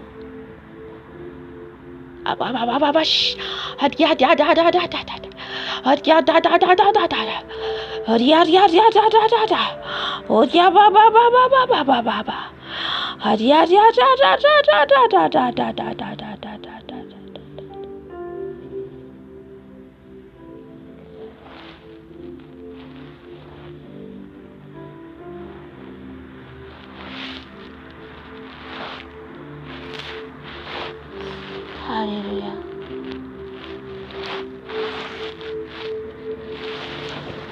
Vavaka atsika mbola hisotro ny rano Jesosy. Analantsika ny sakafo rehetra tafiditra ao anatsika mitondra avotement amin'ny famisaviana. Izay mahatonga atsika indraindray mihinana sakafo tsika dia ny teo ihany ny toetrantsika ihany verimberina satria tsy hisotro ny rano Jesosy tsika. Satria tsika tsy hisotro ny rano Jesosy. Ka hisotro ny rano Jesosy mba tena ho afaka tanteraka anao satria ilay sakafo hoantsika. Ilay sakafo hoantsika zany zalany hoe avoteny izy ireo. Ahatonga atsika tsy halala ny fahamarinana avegleny. Hitantsika Adama sy Eva dia nifotahany Satana tamin'ny sakafo. Mbola izy ihany ilay Satana ankehitriny, mbola izy ihany ilay mampihinana atsika. Izany hoe nampihinany ny Eva hihinana n'ilay voankazo noraran'Andriamanitra tsy azo hohanina. Dia ny ataony amin'izao fotoana izao koa miditra izy amin'ilay sakafo vidintsika reny na amin'ny nofo izy mampihinana atsika an'ireny. Nisy rahavavy anankiray zay tena tratran'izany izy. Manofo mihinana be foana isaky ny matory. Fa raha pitsony iny tsisy zavatra manjara ny zavatra ataony. Raha vao ianao manofo an'izany ratsy be, ratsy. Anahy famisaviana. Mampihinana anao ao anatin'ny matory. Ny fanahintsika tsy natao hihinana fa ny vatantsika mifoha mihinana. Alléluia. Ao ihany koa sakafo vidintsika reny avy eny amin'ny supermarché dia tsy fantatsika izy reny na nanaovana alliance nanaovana inona dia mangataka ny rano Jesosy foana tsika. Ka ny rano Jesosy hosotroantsika amin'izao fotoana izao dia izy no hidratrehitra amin'ny fiainany ny fiainantsika zany. Alléluia. Mba hanalany le poizina tafiditra ao anatsika. Sary matsapa ao. Sany biteny fanahy masina teo hoe raha nada tsy haiko hoe na misy anada zany ianao zany tony hoe torona rony foana ianao ohatra zao mahatonga antsika te hifady hanina, mahatonga antsika te hifandray amin'ny Jesosy nefa mahatsiaro loro foana antsika, matory sy ny sisa, dia reny sakafo hoantsika reny amin'ny voteny izy reny. Ka raha ianao anatin'izany, sotroy ny rano Jesosy amin'izao fotoana izao, sotroy ny rano Jesosy amin'izao fotoana izao, anorotoro ny sakafo tsy izy rehetra izay tafiditra ao anatinao. Na izy ireny misy caméra izy ireo, misy caméra mijery ny fiainantsika, mikontrôle ny fiainantsika, tsy fantatsika, tsy hitantsika maso, kanefa kosa ny rano Jesosy andrava sy anapotika an'izany ka ho tonga tahaka ny lavenina. Sotrotsika ny rano Jesosy amin'izao fotoana izao. Alléluia. Jesosy malalo, indreto izay mangataka ny ranao, misotro ny ranao Jesosy sotroko, ny ranao Jesosy sotroko, ny ranao Jesosy sotroko, ny ranao Jesosy sotroko, sotroko ny ranao Jesosy, sotroko ny ranao Jesosy, ny ranao Jesosy, ny rano Jesosy, ny rano Jesosy, sotrona ny ranao Jesosy, sotrona ny ranao Jesosy, anorotoro, andravarava ny sakafo rehetra tafiditra ato anatinay, ny sakafo rehetra tsy avy aminao, ny sakafo rehetra tsy avy aminao, sotroko ny rano Jesosy, sotroko ny rano Jesosy, lay rano zanak'ondry, lay rano zanak'ondry Jeskelema, sotroko ny rano Jesosy, sotroko ny rano Jesosy, sotrona ny ranao Jesosy, sotrona ny ranao Jesosy, anafaka anay, anasa anay, sotrona ny ranao Jesosy, sotrona ny ranao Jesosy, anafaka, anorotoro ny sakafo rehetra tafiditra ao anatinay Jesosy, raha matory izay manofa amin'ny sakafo, ny ranao Jesosy, ny ranao Jesosy anadio ny fananay, satria en danger ny fananay, raha izay manofy misakafo, na ny sakafo no anay tsy avy aminao, koa ny ranao Jesosy anorotoro ny sakafo tsy izy rehetra tafiditra ao anatinay, sotroko ny rano Jesosy, sotroko ny rano Jesosy, sotroko ny rano Jesosy, sotroko ny rano Jesosy, sotroko ny rano Jesosy, sotroko ny ranao Jesosy, sotroko ny ranao Jesosy, sotroko ny ranao Jesosy, lay ranao masina, lay ranao marina, lay ranao Jesosy, sotroko ny rano Jesosy, sotroko ny rano Jesosy, sotroko ny ranao Jesosy, lay rano zanak'ondry, lay rano zanak'ondry, lay rano zanak'ondry, sotroko ny rano Jesosy, sotroko ny rano Jesosy, sotroko ny rano Jesosy, ny ranao Jesosy, manasa manadio ny vatako, ny rano Jesosy, ny rano Jesosy, ny rano Jesosy, ny rano Jesosy, sotroko ny rano Jesosy, sotroko ny rano Jesosy,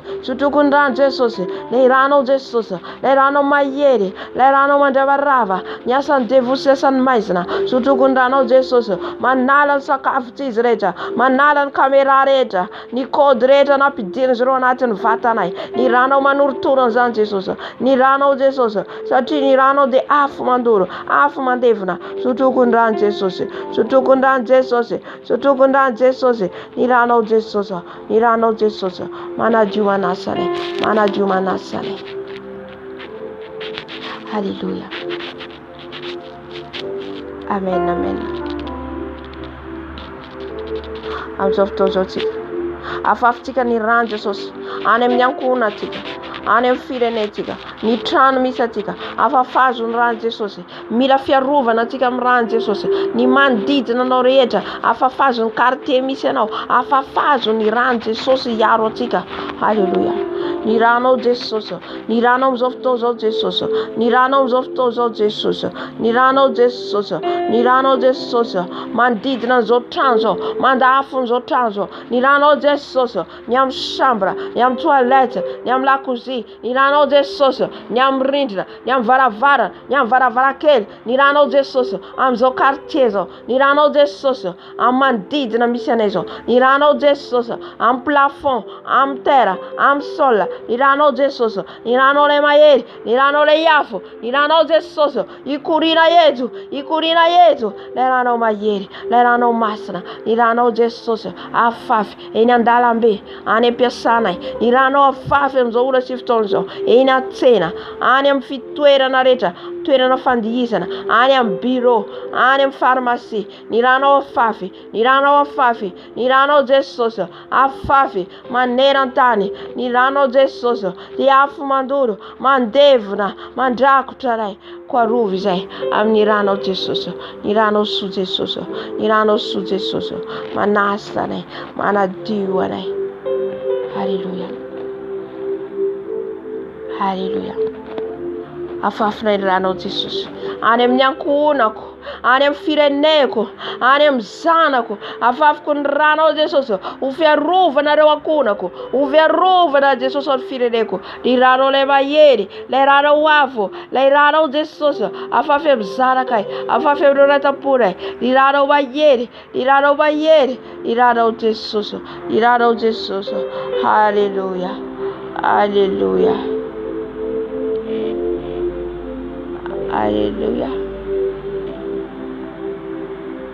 Amen, amen.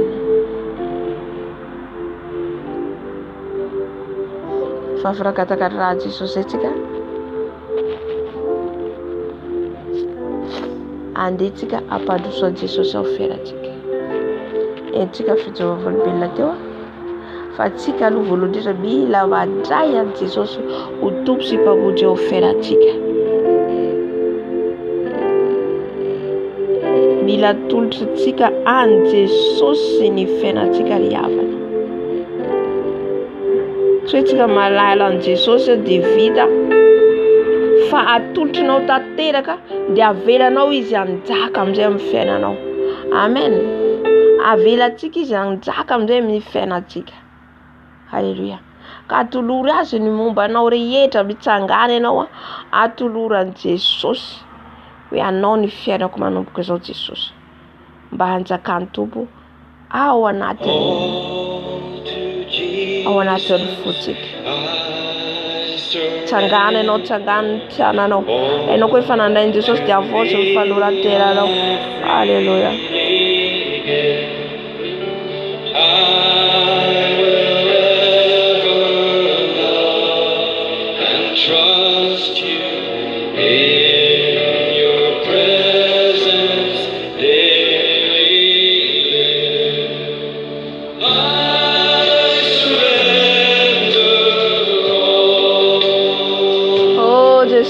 Manultera walosai, manultera walosai Jesus.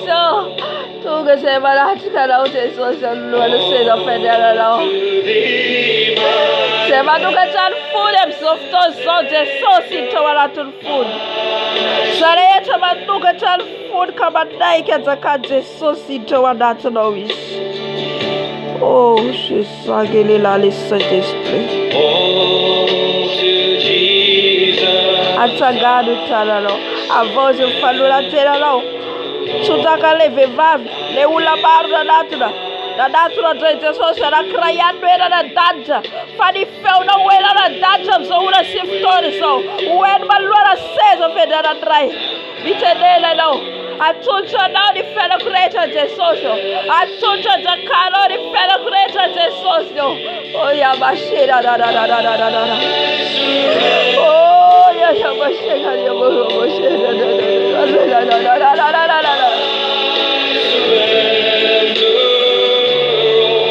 Jesus eu vai não ter a wadawa, para vou falar a cena.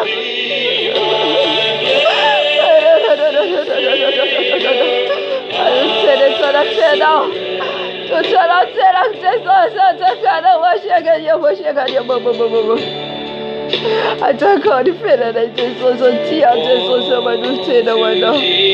Tia Jesus mana fofanura tela. Malai kuira kau. Malai kalau biasa lo. Manaiki adema yita na kadlala lo. Tia Jesus mtaga na manuela na weto Jesus. Manai kutusu mutu fena. Oh yeah.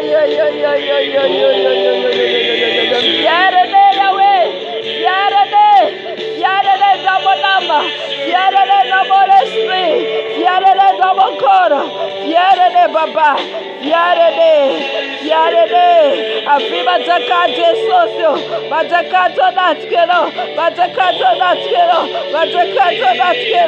Toma la pela sua, Masheka, Jesus, Takota Tera, Jesus. Asajahatun feel no wind, Jesus. Asajahatun feel no wind, Jesus. Asajahatun feel no wind, Jesus. Asajahatun feel no wind, Jesus.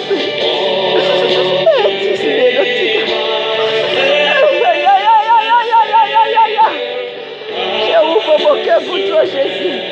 Jéhovah, je déchire mon cœur pour toi, Seigneur Jésus. Je déchire mon cœur. Je déchire. Tidiram Jesus era. Atuluras mantulu no ferero. Atuluras mantulu ferero mitendele não manubkuso Jesus. Manubkuso Jesus dia não. Manubkuso Jesus satana tudo fano sita puno. Ti sita pu satana tudo de tok fa sita puno. Tia Nike sita pu tudo. Misara kam ratreta. Misara kam fita kazagana. Tenene não softoso. Mitenene não softoso. Misara kam pesereta. Misara kam yutareta. Misara kam fita kazagana. Misara kam fistola toka. Misara kam yutareta. Misara kam amialata mvula mtesosi. Tiwadoma fafulka reda. Misara kam zalma numkwezo. Nilangaraga satana leta. Misara kam lumso. Misara kam yasambaisura leta. Misara kam no satana. Tener alo baraka satana. Atulura Jesus infedelo. Atulura esin mubanore yeta. Atakani. Israel atakafedelo. Oh Jesus. Atutero fedelo. Atakao Jesus.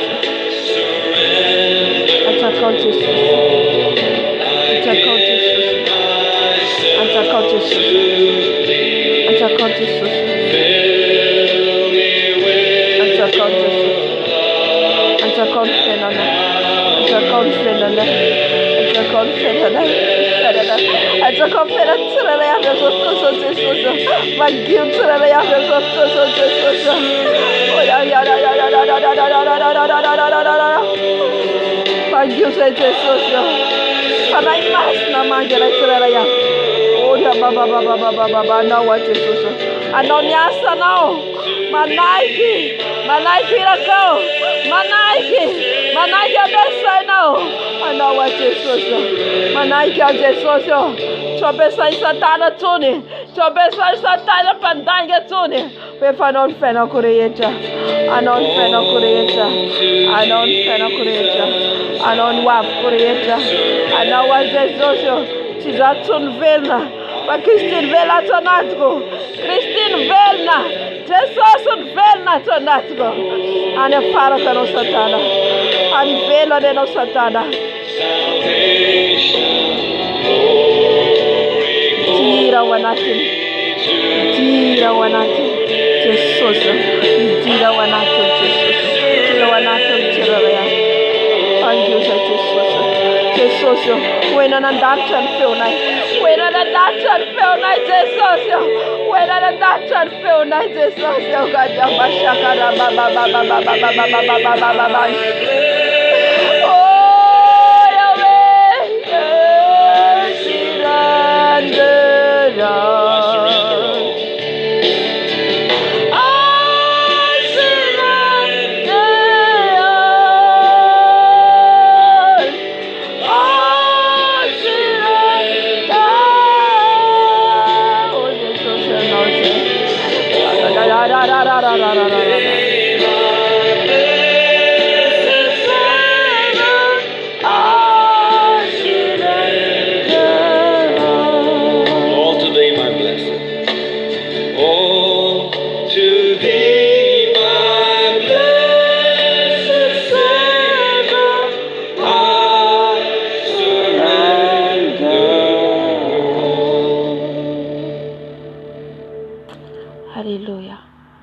Faly Jesosy, misokatra ny lanitra, raha nikikiky ianao, nanolotra ny tenanao teo.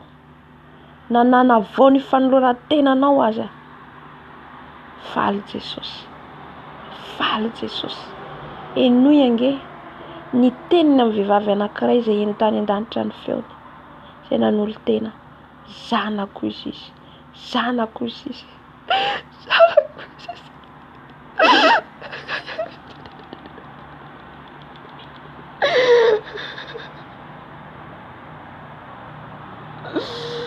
Atao Jesosy zanakako ianao, atao Jesosy zanany.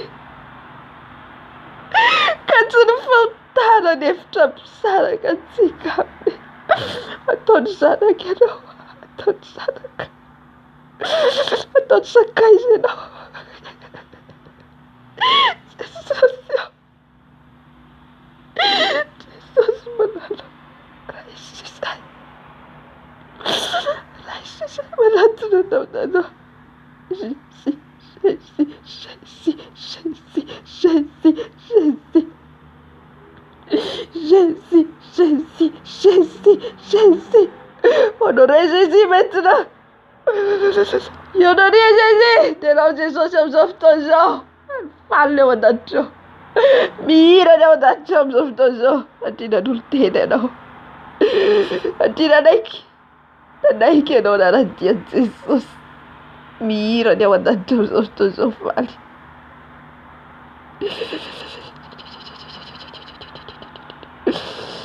Tenao Jesosy, tenena amin'izay. Tenena amin'izay. Tenena amin'izay. Asandrato ny feonao an'i Jesosy. Asandrato ny feonao an'i Jesosy intera ho azy tsika zao.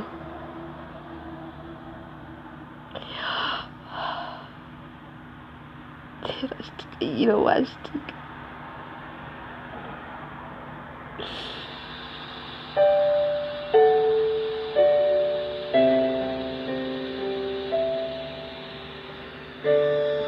Saotra Jesosy ianao. Voaray an-danitra ny anaranao. Raha tena ny be makambary ianao ateto rehefa ilay masina. Nahita sara ny cercle zao boribory. Boribory. Izay tafiditra ao anatin'ny boribory. Dia voaro en sécurité-ny Jesosy. Tenao Jesosy amin'izao fotoana izao. Asandrato. La gloire de Jésus. La gloire de ressuscité.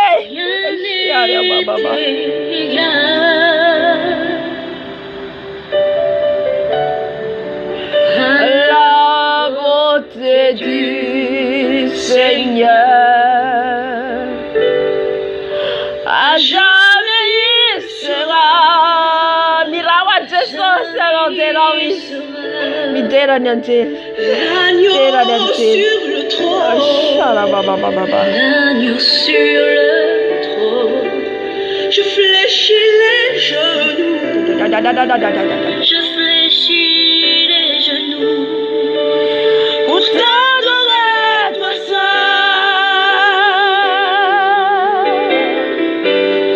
Les cieux proclament. Oh Jésus. Oh La gloire du ressuscité. Ta beauté Jésus. Rien n'est égal. Si surtout même Jesosy. À la beauté du notre Seigneur. Asandrato ny feonao amin'izao fotoana izao. À jamais il sera. Oh Jésus, asandratrainao Jesosy. L'agneau sur le trône, il assis sur son trône. Alléluia. Oh, Shala Baba Baba. Je fléchis les genoux. Je nous fléchis devant toi, Papa. Je fléchis les genoux. Pour t'adorer, toi seul.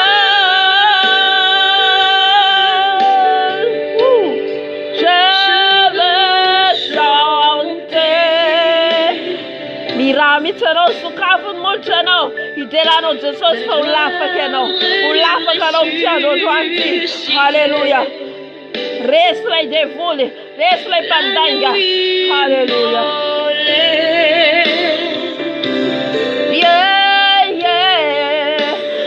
nous a racheté, mon Dieu. Jamais il sera,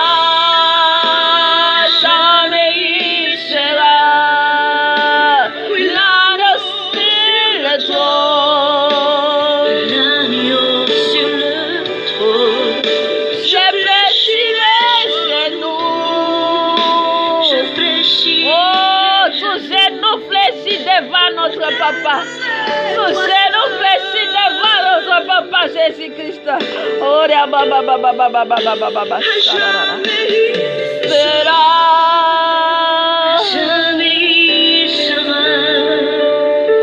l'agneau sur le trône, l'agneau sur le trône. Je fléchis les genoux, je fléchis les genoux pour t'adorer toi seul.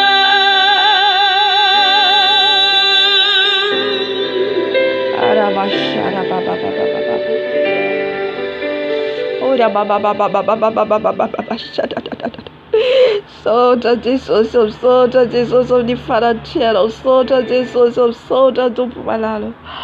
Hallelujah. Azo tozo tika. Nanandratra an Jesosy tika. Nihira ho azy tika. Nidera ho azy tika teo a. Tsarovy ry havana. Mandositra Satana. Raha tena nivavaka anao teo. Tena niantsoantso an Jesosy ianao. Tsy very maina. Ny un jour atokanao Jesosy. Une heure atokanao Jesosy. 2 heures atokanao Jesosy. Tsy very raraka amin'ny tany zany. Voasoratra ao an-danitra. Voasoratra ao an-danitra. Vakeo ny Malaki atoko 7 manambara ho an'ny olona izay milaza ny hatsaran'i Jesosy. Fahatsiarovana, misy boky ny fahatsiarovana ao. Misy boky ny fahatsiarovana. Izay rehetra ataonao ho an'i Jesosy tsy very zany ry havana. Izay le prix à payer.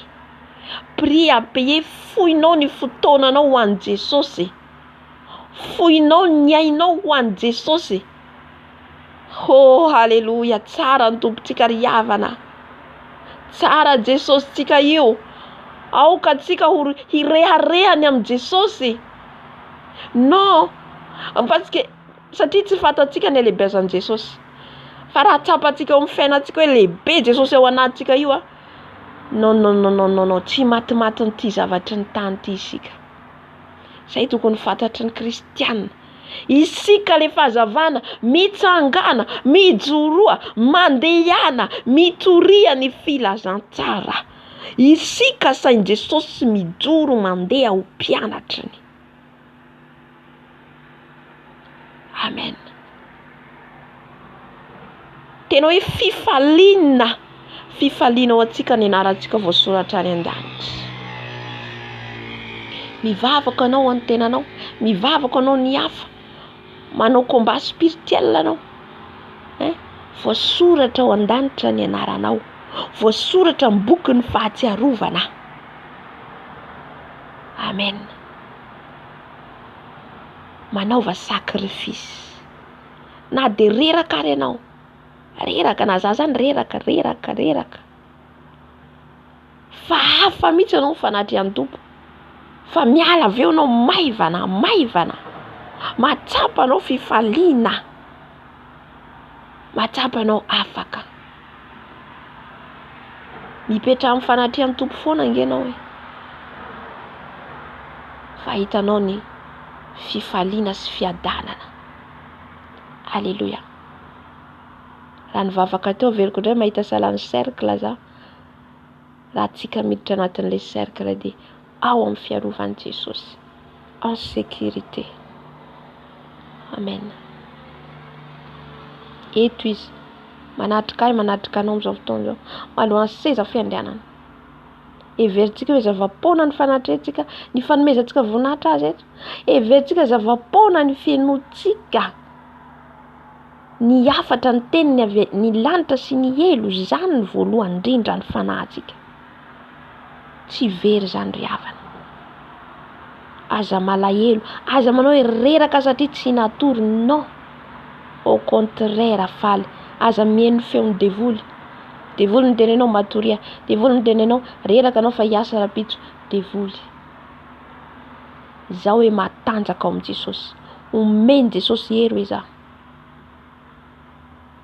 Misy 24 heures atsika tous les jours. Alamino ny programmanao. Alamino ny fotoananao. Alléluia. Alohan'ny hidirantsika amin'ny combat spirituel dia angataka ny afo ny fanahy masina atsika. Ny menaka ny fanahy masina, ny afony dia ny diluile. Davida alohany andresen'ny Goliata nosorana ny diluile izy. Samuel ny ran'Andriamanitra anositra azy ilay diluile dia ny herin'ny fanahy masina. Mila ilay diluile ny menaka ny fanahy masina zazanao ry havana. Andavoantsika ny Goliata. Goliata ny devolinady zany. Hitatsika natory azy le géant any amin'ny elo, miady amin'ny géantsika. Devolingeza be. Misy ny moyen, misy ny petit, arakaraka ny dimension misy ianao. Miakatra niveau dimension anao, arakaraka an'izay koa devoly manafika anao. Ny bibilava izy zay ny teneny ngeza be. Géant. Mila ositra atsika. Mila diluile. Miantsoa an Jesosy anosorany diluile anao. Anosorany diluile anao alohany andavoanao ny Goliata. Alohany androanao ny géant, devoly géant rehetra ny contrôle, ny devoly contrôle, ny devoly ngeza be. Zay tady hamono anao. Alléluia. Raha tsika tsy mandeha amin'ny famanesy famasinana, izay ny tenen'i Jesosy teo hoe ny délivrance voalohany indrindra manaiky an Jesosy tompo sy mpamonjy amin'ny fiainanao, avoenao le fahotananao, ny zavatra nataonao, tsy menatra. Satria anao raha menatra misy devoliny henatra ao zay tsarovy. Tsy menatra na iza iteny anao orian'ny ijovombelona, tsy menatra ianao. Teneninao le péchénao. Miaiky eo anatrehan Jesosy ianao fa diso. Ary manaiky ho tompo sy mpamonjy eo amin'ny fiainanao handray azy. Amin'izay fotoana izay miala ny devoly iray. Ny faharoa, manomboka eo mandeha ny pahanao, mandeha amin'ny fahamarinana sy ny fahamasinana. Tsisy tsony tongotra ray dehors, tongotra ray anatiny. Satria hitako za mivavaka hoe misy vehivavy anankiray matoa sy amin'ny tompo misy amintsika. Ny tongotry ny ray any aoriana sahalan'ny mandohalika izy, ny tongotry ny ray devant ary mampiditra kapa izy. Dikan'izay ny tongotrinao raiky mbola ny ivelany. Ny tongotra anankiray efa manisy kapa ianao, ka tohizo ny dianao ento ny tongotrinao anankiroa andeha amin'ny fahamarinana sy ny fahamasina. Mahazaka ny teny maharary, mahazaka ny teny tsisy kilema, satria izany no idirana any an-danitra. Aza manaiky ny fampianarana hoe tsy maninona, voavelany elokao, izao fa ny bebaka ianao dia miditra any an-danitra. Tsy ariavana, mazava. Fijorovam-bela rehetra izay henontsika teo, nanomboka amin'izay nenontsika rehetra. Fa manomboka eo ianao mandray Jesosy ho tompo sy mpamonjy amin'ny fiainanao, dia fa manoty ianao ka tsy ny bebaka. Miandry ianao iny point menamena iny, mihetsika foana mandra-pibebana, mibebaka ianao mifafa iny. Fiainana fibebana. Alléluia. Ka rehefa nandray ny tompo sy mpamonjy fiainanao ianao, mandeha amin'izay ianao mahitsy. Eo no andavoanao an'ilay devoly. Fa tsy hoe nandray an Jesosy ianao mbola fiainanao teo ihany teo, tsy ho lavinao mihitsy satana. Na andeha anatina mpanompon'Andriamanitra firifiry ianao, na mpaminany, ninina amin'ny plasy misy azy, nefa ianao mbola miaina amin'io fahotana io ihany.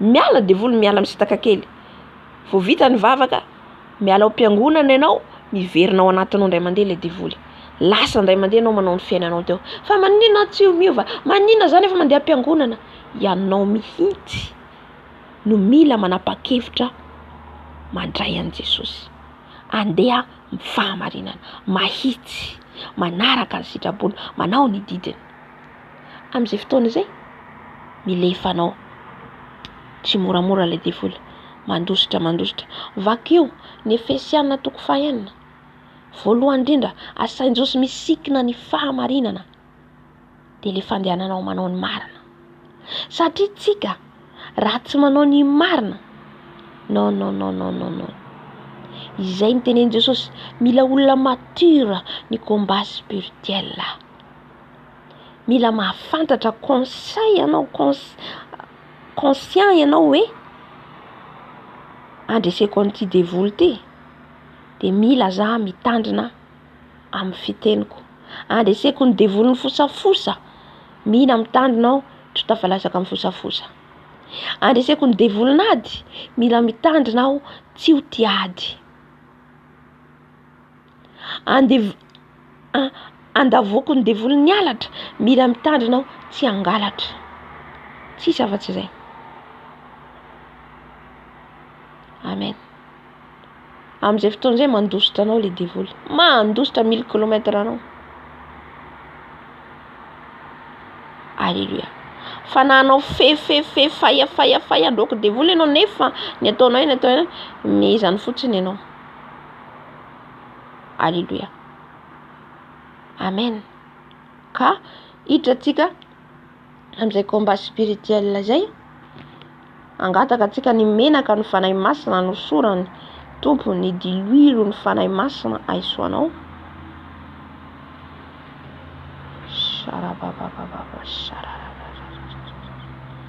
angataony diluiro ny fanahy masina riavana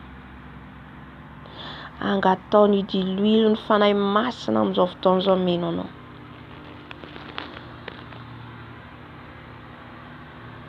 fanahy masina milanao zay fanahy masina mangataka ny ositra avy aminao Jesosy hosorony diluirinao izay hosorony diluirinao zay fanahy masina hosorony diluirinao zay fanahy masina hosorony diluirinao zay fanahy masina hosorony diluirinao tahaka ny Davida zay fanahy masina hosorony diluirinao zay fanahy masina hosorony diluirinao zay fanahy masina hosorony diluirinao zay fanahy masina ny diluirinao ameno anay ny diluirinao ameno anay ny diluirinao ameno anay ny diluirinao ameno anay hosorony diluirinao zay fanahy masina hosorony diluirinao zay fanahy masina ny diluirinao ameno anay diluirinao fanahy masina diluirinao fanahy masina midina ameno anay avy ameno anay fanahy masina diluirinao fanahy masina feno izay hosorony zay diluirinao fanahy masina hosorony diluirinao zay dada malalo fanan'olo tenanao zay mila diluirinao ny tananao anositra anay tsiraray avy ny diluirin'ny fanahy masina ny afon'ny fanahy masina hosorony diluirinao zay diluirin'ny fanahy masina midina meno anay midina anositra anay diluirin'ny fanahy masina hosorony zay koda baba shirararararara oshararararara diluirin'ny fanahy masina midina meno anay baba diluirin'ny fanahy masina diluirin'ny fanahy masina hosorony zay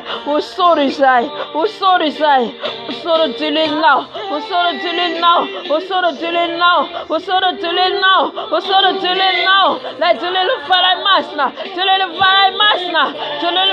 masina baba shera baba hosorony zay milohanay amtalanay ny tongotay yaba sega yababa fanahy masina hosorony diluirinao zay la diluirinao masina masna, let the no masna, it's not yet, anustranai. Oya basera baba baba baba. Oya basekaria baba. Oya basera da da da da da. Surutini notaka David zaite soso. Anda vonele Goliata.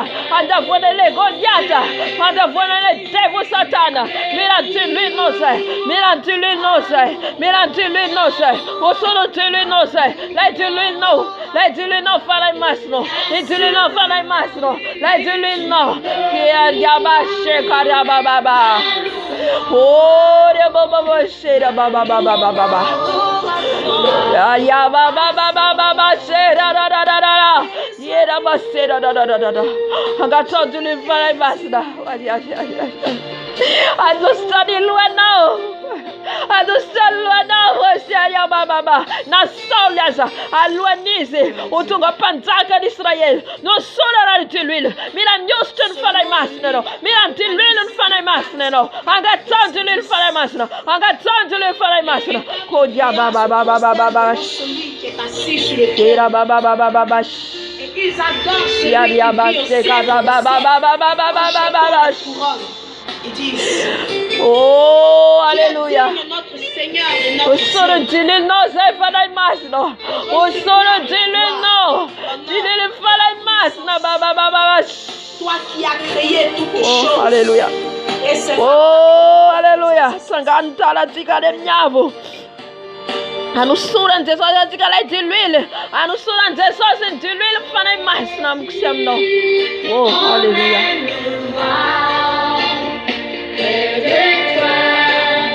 Et de ta face, Jésus. Alléluia. Oh Seigneur Jésus, nous allons venir vers toi, Seigneur. Nous avons besoin de ton huile, papa. Nous avons besoin de ton huile, Seigneur. Ouais, nous. Ouais, notre tête. Ouais, nos têtes. Ouais, de ton huile. Huile fraîche. Huile fraîche. Huile fraîche. Maintenant, l'huile fraîche. Descends dans nos têtes. Descends dans nos têtes. Huile fraîche. Huile fraîche. Qui est la babababoche. Oh, la bababoche. Oh, Jésus. Nous avons besoin de toi. Nous avons besoin de toi. Nous avons besoin de ta force. Nous avons besoin de ta force. Yeah, Jésus. One no tête. One no tête. One no tête. One no tête. One ton huile. Huile fraîche. Huile fraîche. Alléluia.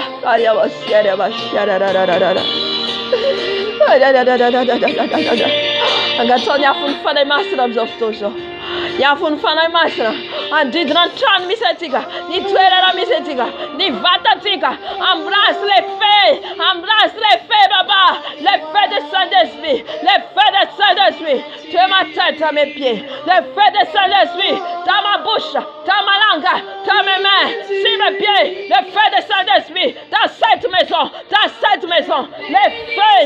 Les feux. Reçois les feux maintenant. Reçois les feux maintenant. Reçois les feux. Reçois les feux. Les feux de Saint-Esprit. Les feux de Saint-Esprit. Les feux de Saint-Esprit. Les feux. Les feux. Les feux. Descends maintenant. Descends les feux. Baba. Shadadadada. Yes. Les feux. Les feux. Les feux. Les feux. Les feux. Les feux. Les feux. Les feux. Les feux. Il y a les feux maintenant. Les feux. Et le diable a fui. Les feux de Saint-Esprit. Il est là les feux. Les feux. Reçois les feux. Reçois les feux. Rise now from Father Masno. Rise now from Father Masno. Went no miadi. Went no miadi. And the phone and Goliata. Goliaba Sekaraba. Rise now from Father Masno. Rise now from Father Masno.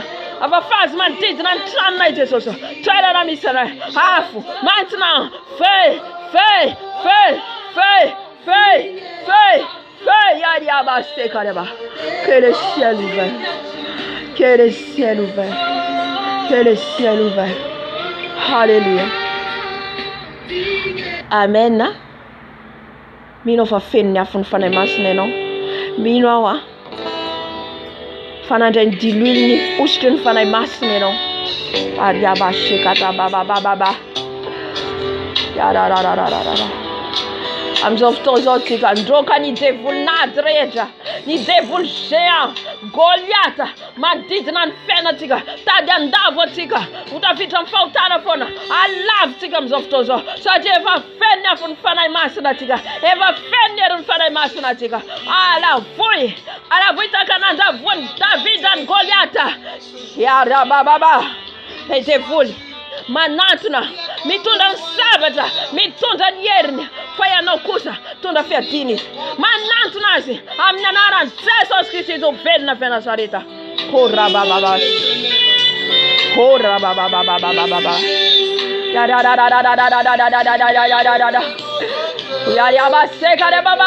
Maintenant, tous les démons dans ma vie, tous les démons de contrôle, tous les démons géants, tous les Goliaths dans ma vie, tous les démons, ils dévoilent la traite. Arrête d'amener la Jésus. Arrête d'amener la Jésus. Arrête d'amener la Jésus. Reste là, ni sabata mayer Jésus. Manapakan loa ni zero. Manapakan loa ni zero. Manapakan loa dévoile la traite. Dévoile géant. Dévoile contrôle en fiano traite. Lave amener la Jésus. Kiaraba sharababa. Lave amener la Jésus. Mroda na mnena Jesus. Lavo mnena Jesus. Takala ndavon Goliath, ndavon David and Goliath. Ndavon enaro. Hariaba sekara baba. La gloire à Jésus, gloire à Dieu, gloire à Jésus. Quand les Goliaths dans ma vie ont tombé, ils ont tombé par les feux, par les paix, au nom de Jésus, au nom de Jésus, au nom de Jésus. Oria baba.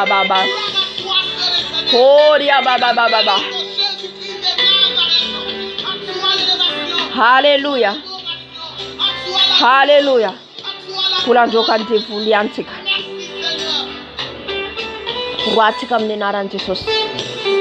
Nenaran Jesus andusira nijiro.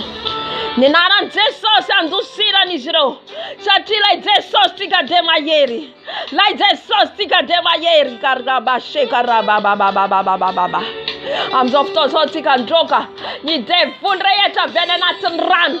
Royaume de ténèbres, ni dévoile vénénatran, ni dévoile ndiareta, Koriaba segara, ni dévoile butareta, Yarla baba, ni dévoile ni chambreta, Korababa, Mandaiga mamitaka tika mfenatika, Azamanaikeno, Eva feniafeno, Oria baba, shekaria baba. Les feux maintenant, les feux de Saint-Esprit. Niafun fana masna. Mandoro, devil budareta. Ni devil sambreta. Miruda namne nana Jesus. Ni devil venera tranreta. Ni devil venera tran. Makayent kaulareta banantunanai. Makayent kaulareta. Rava mnenaran Jesus.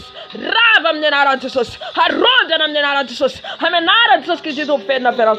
Tous les démons qui viennent dans l'eau, tous les démons des crocodiles, des Isabelles, des Silenteso, qui allaient faire le bruit là, Oh, ya sakarararara. Qui allait faire le bruit là, les faire les détruisent au nom de Jésus. Tous les Silenteso qui attaquent dans ma vie, qui prennent les formes de femmes, qui prennent les formes humaines. Oh, riaba sharara. Riavan. Makayendka ulizro. Mita melala nyulizro mamita katika. Azamana kufitanya na reo. Kiadia baserara. Azamana kufitanya satana. Kiara tueru demandustana rois. Roi demandustana rois. Kiara basera baba. Yanaifa mana nyafu. Yanaifa mana sabata. Arutano mnerazus. Haroda na mnerazus. Rava nyasadaro. Rava frungaretadaro. Hananda vakinelo. Oh, sarararararara. Fanai sazavava ndranreta. Ni fanai voireta. Rava zona namlanjus. Pandange naro. Pamita kanaro. Andruan rava nyasanareta. Andruan aroda na nyasanareta. Rava mnenara Jesus. Tulala mnyavun fanai masra. Nyavun fanai masra maduro. Ni tetkat naroreta. Ni langa tonaroreta. Aroda na mnenara Jesus. Oh, sharababa. Oh, ya baba. Oh, Pandainga ny devoly riavana. Pandainga. Pamitaka. Hitatsika nidirany tao amin'ny gracia. Hitatsika nidirany tao anatiny. Maka endrika olo izy ireo. Izay no ampifaly ianao. Ampifaly amin'inona? Ny zavatra ny tany. Mitondra atsika makany amin'ny fahaverezana. Raha takalontsika ny Jesosy ireo. Ataony matimaty ny zavatra ranofotsika. Ny amin'ny fitafy, ny amin'ny volo. Raha mbola ao anatin'izany ianao, mibeba, miala. Miala. Halleluja. Tsy ho resinao io fanahy zazavavin-drano io. Raha tsy ianao miala. Raha tsy ianao miala. Izay no andresenao. Ary miteny. Miteny. Tenenao amin'ny anaran'i Jesosy. Andresenao azy. Androka antsika ny fanahy manambady amin'izao fotoana izao. Ny fanahy manambady. Maro ny tratrany. Manao firaisana amin'ny fanahy manambady. Tsarofana anaty zany tsika tsy hiakatra raha tonga Jesosy. Tsy ahitan'i Jesosy tsika. Mitsangana tsika, alleluja. Tsy toriana zany any am-piangonana. Tsy toriana zany. Ka maro tratrany zany. Vonjeo ny fanahinao. Matoy izy mbola afaka manao firaisana aminao dikan'izay ny fanahinao capturé anoany. Hitatsika tantarany fijorovam-belon'ny gracia ny izy manofona izy ny any anatin'ny rano, anaty cercueil. Dikan'izay ny fanahiny prisonnier any anatin'ny rano. Ny nofo riavana dia manambara ny état d'âme-tsika, ny ara-panahintsika. Manao ahoana ny ara-panahintsika? Ara-dalàna avy ao anaty an'Andriamanitra. Satria adiny Jesosy amin'izany tsika. Raha tsy mamantatra ny nofo izay ambarany amintsika, adiny Jesosy amintsika. Misy ny prison ho an'ny olona izay tsy miraharaha ny nofony any amin'ny hery. Halleluja.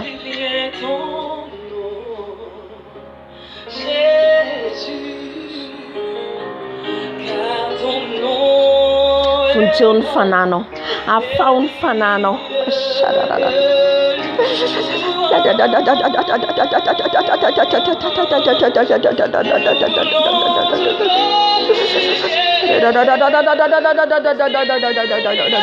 Jésus.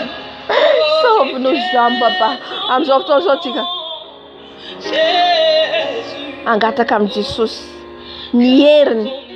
Il est Dieu tout-puissant. Il est Dieu des armées. Andriamanitra niaraka tamin'ny zanak'Israely, nandavo ny Amorita, nandavo ny Filistiana, nandavo reo firenena mazy niady tamin'ny zanak'Israely. Ny Amalekita. Maro narodany zanak'Israely satria Andriamanitra niaraka amin'izy ireo. Miaraka amintsika koa androany Jesosy. Miaraka antsika androany koa ny Andriamanitra atsika. Raiso ny fiadiny ny hery ny epeny. Andavoantsika ny prison n'aiza misy ny prison ny fananao amin'izao fotoana izao. Na anaty vilany efa hitantsika nahazo ny sœur iza le raiteo Pamela.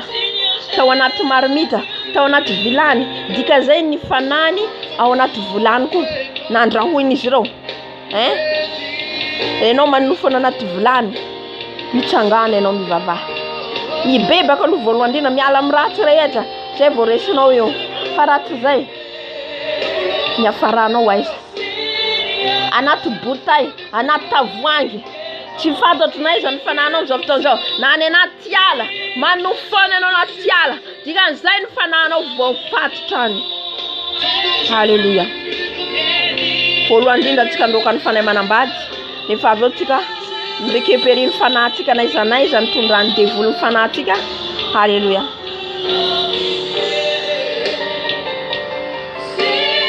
Jesosy malalo. Ndeto zay Jesosy. Mbola miantso anao, mila ny herinao. Taon'izy ireo any amin'ny afokafona momba antsika. Mangala taratasy mihitsy ianao alao le taratasy dia mitenena ianao izao hoe tsy manambady anareo tsony. Alaivo le taratasy. dia raiso dia miteneny hoe amin'ny anaran'i Jesosy Kristy tompo velona avy a Nazareta, ny taratasy fanambadiana nataonareo rehetra, satria tsika mila miteny, ny taratasy fanambadiana rehetra ataonareo any amin'ny takotakona nataonareo tamiko androany hoe aujourd'hui je les déchire, tapatapaho amin'ny anaran'i Jesosy. Halleluja. Raiso ilay taratasy, tapatapaho amin'ny anaran'i Jesosy. Toro amin'ny afony fanahy masina, toro amin'ny afony fanahy masina ny taratasy nataonareo kariabashekarababababa. Ny fanahy manambadina lehilahy na vehivavy hoe tsy anananareo fahefana na avy amin'ny ankohonanao, mety avy any amin'ny ankohonanao, manambady anao amin'ny alina fa tsy fantatsika, mety avy amin'ny papanao, mety avy amin'ny mamanao, androany hoe naiza misy anareo, na izy devolina olona makaendrika na olona ihany izy fa manambady anao par esprit. Androany hoe misaraka aminareo aho, androany tsy ananareo fahefana tsony aho, torako amin'ny afony fanahy masina ty taratasy izay nataonareo, ny fanekenareo nanaovanao fanekena tany amin'ny royaume des ténèbres any amin'ny toerana misy an'izy ireo, torako amin'ny afony fanahy masina karababababa. Torana amin'ny afony fanahy masina, torana amin'ny afony fanahy masina, ny afony fanahy masina mandoro, ny afony fanahy masina mandoro ny taratasy rehetra nataonareo. Tsy vita an'izay, raiso ny peratra izay nataon'izy ireo amin'ny afokafona mangingina, nataon'izy ireo anatin'ny nofy tsika matory, asian'izy ireo peratra, tsika matory ampanaovon'izy ireo roby, satria ny fanahintsika rehefa tsika matory tsy mahatsiaro ninninna. Sharabababa. Dia salan'ny manaiky ianao amin'izay fotoana izay. Toro amin'ny afony fanahy masina, localise Saint-Esprit, où ils ont mis les robes, où ils ont mis les bagues, je les détruise, je les détruise, je les brûle dans le feu de Saint-Esprit, que le feu de Saint-Esprit les brûle, que le feu de Saint-Esprit les détruise, que le feu de Saint-Esprit, que le feu de Saint-Esprit, que le feu de Saint-Esprit les brûle, les brûle, les brûle, les brûle, tous les bagues de mariage. Tous les robes de mariage qu'ils ont fait, les cercueils qu'ils ont mis, mon âme, mes habits, mon robe, les bagues de mariage, ils ont mis dans les cercueils. Détruis au nom de Jésus, détruis au nom de Jésus. Je les détruis, je les détruis, je les détruis par la puissance du Saint-Esprit, par la puissance du Saint-Esprit. Maintenant, prends l'épée. Raiso ny sabatra, hitatsika nataony ili ale Andriamanitry ny bala na lainy tsirairay ny tapahany lohany, ananatsika ny Yesu ny fahefana, anapatsika ny lohany izy ireo, anapatsika ny lohany izy ireo, ary atsipitsika any andavaky ny elo, any amin'ny tany foana, any amin'ny tany misy an'izy ireo, miverina any amin'ny anaran'i Jesosy. Ary tsy manafitafika na itsony manomboka zao hoe, tsy manafitafika itsony manomboka zao, asandrato ny feonao. Jesosy malalo, raisiko ny fiadina, raisiko ny épée, l'épée de l'Éternel, l'épée de Dieu Tout-Puissant. Et je prends la tête des femmes de nuit en tenue, je les décapite la tête, je les décapite leurs pieds, leurs mains, au nom de Jésus, au nom de Jésus. Je coupe la tête, ou soit femme, ou soit homme, je les coupe la tête, je les jette dans les lieux des abîmes, au nom de Jésus. Ou soit, vous venez de ma famille qui vient m'attaquer, j'envoie les feux les brûler, les feux les brûler, les feux les brûler. Alléluia. Tu sois en colère. Mais en colère, no yad. Amen. Andesena wanu. Ary ahenony izy ireo koa satria mihaino izy ireo amin'izao fotoana izao. Manodidina izy ireo amin'izao fotoana izao. Raha antsika ry havana rehefa ao amin'i Jesosy, raha tonga ny fanahy manambady, efa torony Jesosy ianao mialoha. Andeha hikasika anao izy efa hainao. Ry haba shekarababa. Omaly izy ianao anafika anahy. Charararararara. Je dis pas ici. Tsy chance anareo. Aza velana chance aminao izy. Tonga nafika eniko Fazon fanay masina. Chararararara. Merci Jésus. Alléluia. Ce n'est pas que nous forts, non. Tu es tika no mahery. Tu es tika no mahery. Fa Jesosy. Jesosy no miady atsika. Izy no mamoa atsika. Izy no mamoa atsika. Enao mbola manafitafika anaty. Nitsanganako. Va dans les lits des aridois. Pas ici. Sois vigilant. Sois l'esprit ne dort pas. L'esprit ne dort pas. Ny fanatika tsy matory. Farafananao matory anao be torimaso. Avy ny fanay manambady. Avy ny famisavina. Tonga manasavy anao manome sakafo anao fahanan tsara anao atory tsara eo ambony fandrina. Non. Sois une femme combattante pour Jésus. Alléluia. Satria ny fanahintsika dia tsy matory. Amin'izao fotoana izao tsika récupérer ny fanahintsika na aiza ny tondrany izy ireo ny fanahintsika miverina aty amintsika. Jesosy tsika io tsika fanahy ny tenitsika entsika amin'ny tribunal. Tribunal ny Jesosy Kristy tompo. Misy ny tribunal ao. Misy miady ny fanahintsika ao. Miady ny satana misitona ny fanahintsika. Hitantsika ny corps-ny reine, ny vatany reine, ny fanahin'ny reine, miadian'izy ireo ny fanahiny. Fa manino izy le devoly? Izy le temanjely? Olona nanota io. Fa manino no alainareo nefa tsy zay niaraka ny misy tribunal inao an-danitra ao. Tribunal na mandroana prière atsika mbo isy fijovombela izarana ndraiky. Io prière atao atsika misy tribunal, mandalo tribunal, lalova atsika eo hoe ina daholy miakatra vety vavaka aty. Ina misy tribunal mandalo an'io prière atao atsika eo. Misy adievitra eo ny anjeliny lanitra sy ny anjeliny satana. Réveillez-vous. Ce n'est pas que tous les prières montent, non.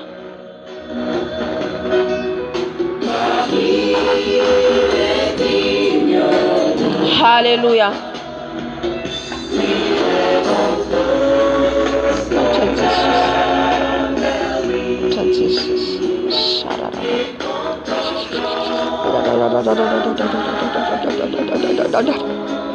Antsika tribunal Jesosy ny fanahintsika. Tenena ny bebaka za teo Jesosy. Nanolo tena za teo Jesosy. Nangataka ny rano za teo Jesosy. Ho lafaka fa kosa ntsika fijorombela teo. Tsy anao sécurité nefa anao tongotrinao any amin'izao tontolo izao. Non, tsy a sécurité mihitsy anao. Fa mila tongotrinao anankiroa ao amin'ny Jesosy. En cercle ao amin'ny Jesosy. Amin'izay fotoana izao anao en sécurité. Amin'izay fotoana izay anao afaka mitaraina amin'ny Jesosy ao amin'ny tribunaliny Jesosy Kristy tompo. Zanaka ao a Jesosy. Mandeha amin'ny famarinanao Jesosy. Pourquoi les démons me combat? Pourquoi nahoana ty devoly ty mikomba ahy? Nefa zao mandeha amin'ny famarinanao. Afaka miady vaditra amin'ny Jesosy anao. Raha anao manofy any anaty rano foana.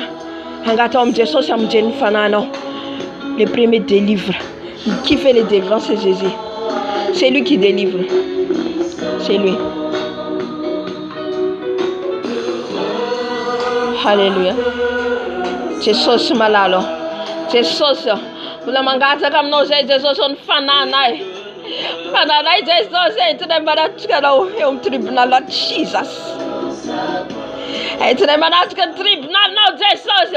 Fa zay ny bebaka teo. Ny fona zay teo. Ny sotro ny rano zay. Nangataka ny rano zay. Da bash. Yera baba kan devoly rehetra zay naka ny fanana eo anoany nanolo tena anao zay Jesosy. Yara baba ianao mihitsy Jesosy hitratsehatra aka ny fananay any anatin'ny rano, any anaty fasana, any anaty ala. Oda baba manoloana ny géant démon qui sont gardiens devant les prisons. Que mon âme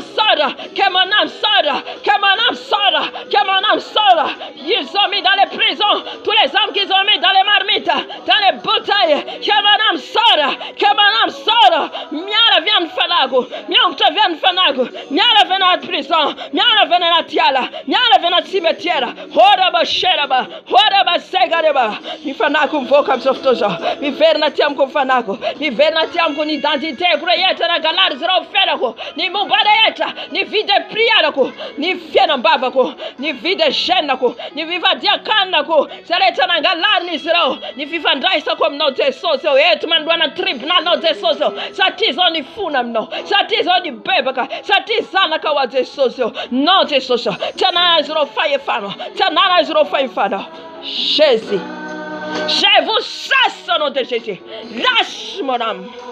Lâche mon âme, lâche mon esprit, lâche mon corps, lâche au nom de Jésus. Va dans les affaires au nom de Jésus. Je te frappe au nom de Jésus. Je te frappe au nom de Jésus. Je te frappe au nom de Jésus. Quel effet te frappe, quel effet te brille, quel effet te brille au nom de Jésus. Et la raison de ta gloire.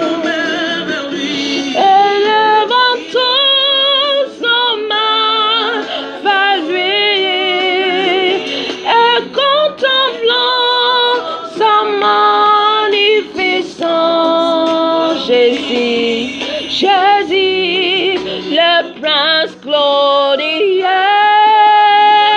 Oui, acclamons. Miakato dimension, diga.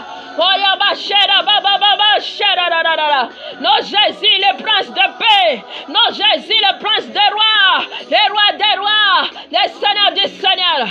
Oh, rababa. Oh, rababa. Tous les genoux fléchis devant eux. Devant les dieux, tous les genoux. Maintenant, on va aller dans leur camp. Wanem camp jirotika. Hira baba. Miara kam fanay masna. Miara kam tigan fanay masna. Anem tuera na mission Israël. Anem royaume des ténèbres. Nous allons par l'esprit. Hira baba.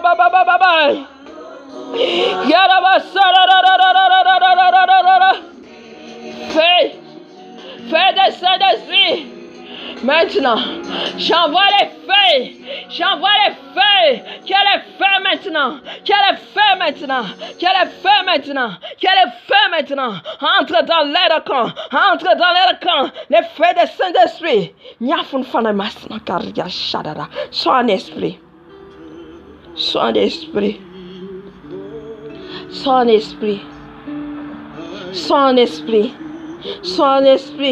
Pour entrer dans leur camp. Maintenant qu'ils ont assis sur leur trône. Le diable aussi assis sur le trône. Lucifer aussi il a son trône. Nous allons renverser son trône.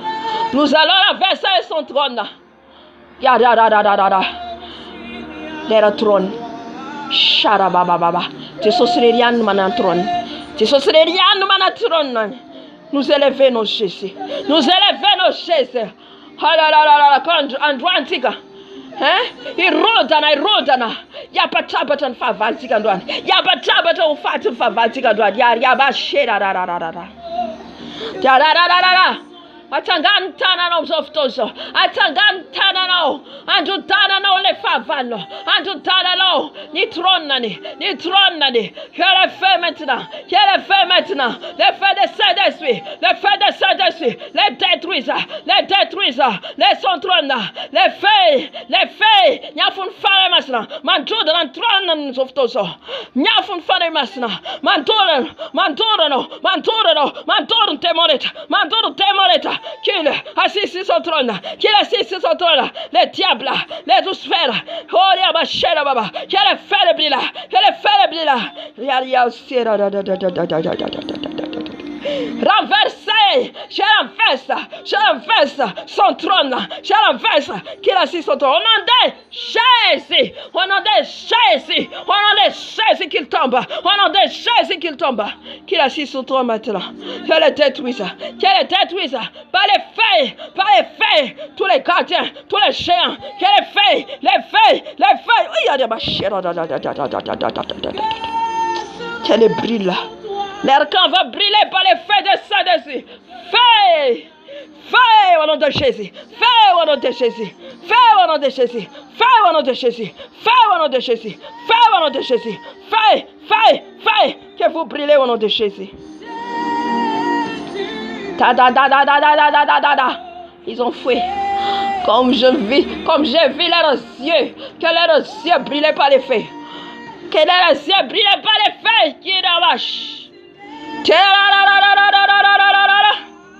Jésus, ton épée maintenant.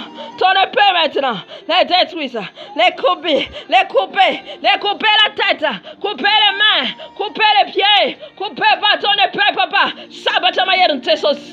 Midnam softoso, manabatabaka, takantamento Ezekia pantaka, nayantel na jamanta, nayantel ntopo, nantuda ndabaravan Syrian nareta, Yaria basera baba, maintenant dans leur camp, que tous les démons tombent, que tous les démons frappent à l'épée, au nom de Jésus,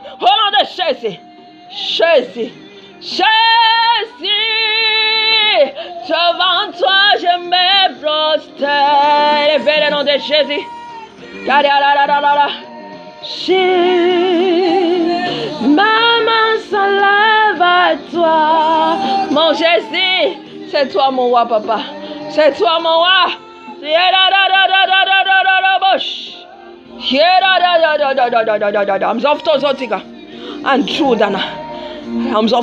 Mon dernier sorcier, un marabout, franc-maçonnerie, Illuminati, tous les agents des diables qu'il a utilisés, tout son argent.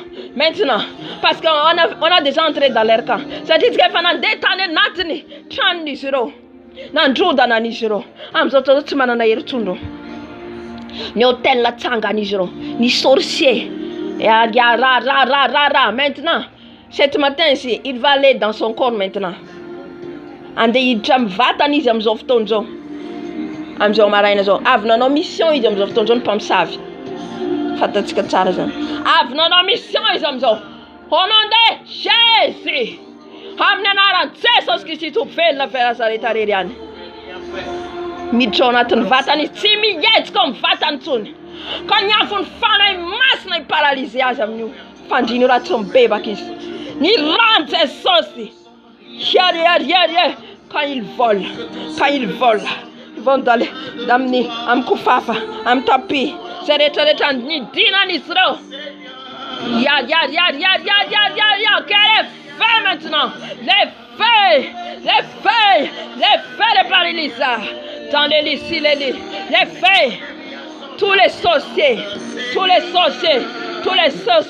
qui tombent au nom de Jésus, qui paralysent dans son lit au nom de Jésus, tous les sorciers qui attendent ma voix maintenant, qui paralysent sur le lit, qu'elle fait brûler,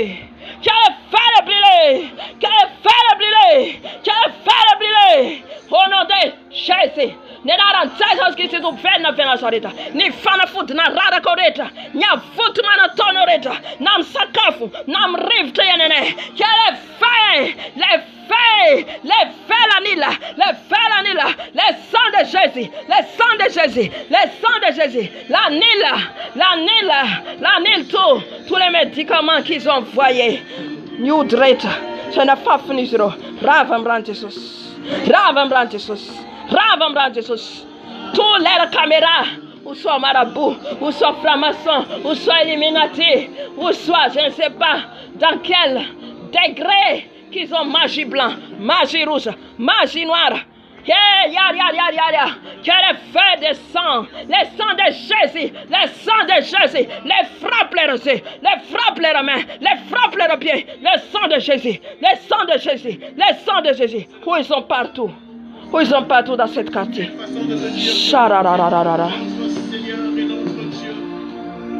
Naisa misa na romzo fotonzo. Saireta piasaina reo. Miafun fanay masna mandur. Ni rante sos mandur. Ni kalibase besaina ro. Ni miroir fitaratra besaina ro. Ni caméra besaina ro. Toran rava pod comme les naran Jesus.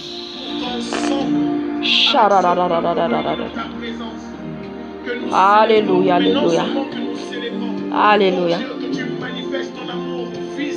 Zao fotoan'izao tsika androaka ny fanahy rehetra izay mangeja ny firenetsika ao Madagasikara.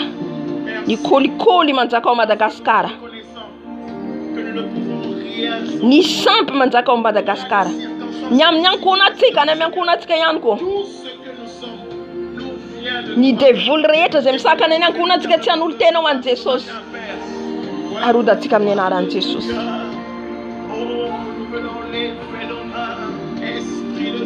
Atambatratsika ao anatin'izay ny ratsika.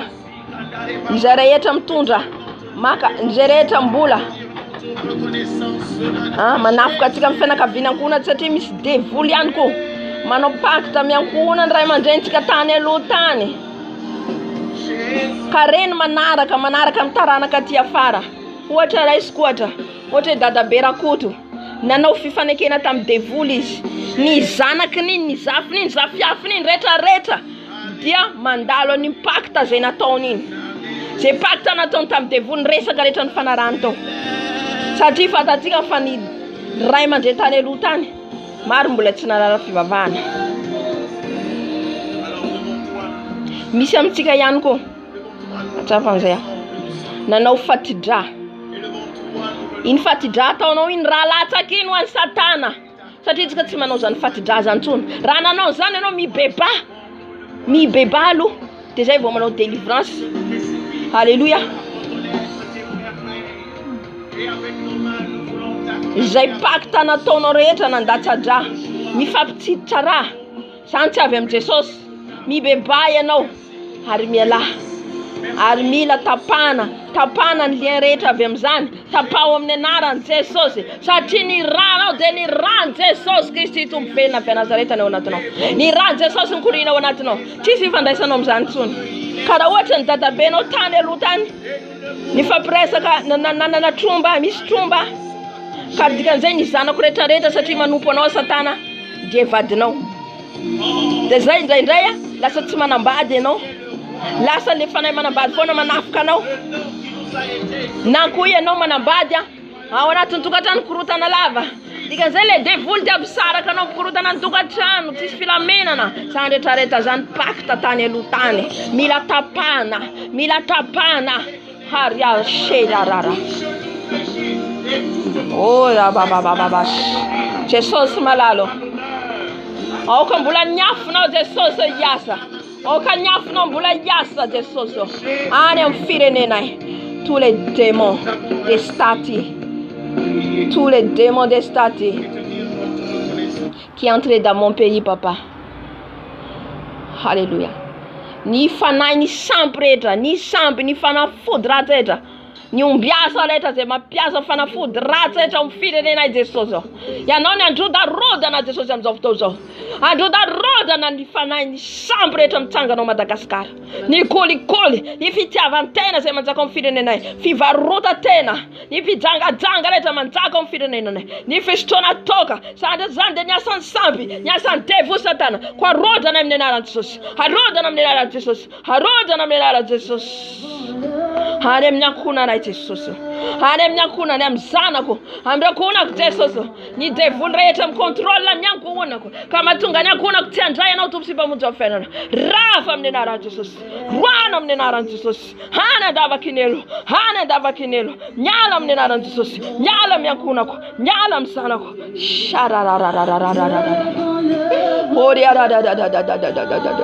Tous les liens d'âme. Ny fanarana rehetra nataonareo. Fa fanarana nataonao tamin'ny razam-beko tany dia efa tsy manakera ankehitriny satria izao efa ny Jesosy. Satria izao efa nanolo tena ho an'i Jesosy. Ka ny rako dia ny rany Jesosy. Ka ny vatako dia ny vatany Jesosy. Ny fanahiko dia fanahiko amin'ny Jesosy. Oriabashera bababa. Tsy anananao fahefanatsoanao, mandroka, mandidy ny asanao rehetra, firongan'entanao rehetra.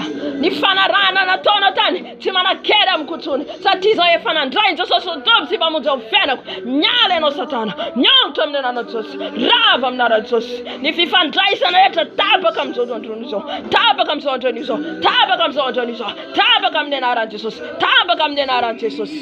Alléluia. Alléluia. Je suis fort. Alléluia. Oh, vers-moi. Hosanna. Hosanna.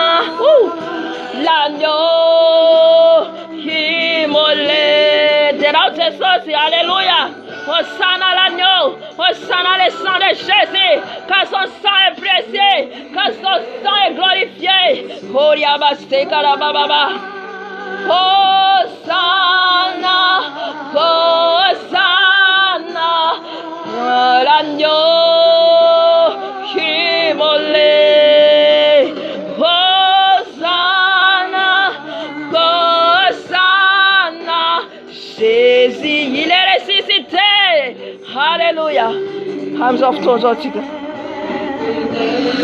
Olha a primeira cela, deuxième cela, mistrona satana kuo.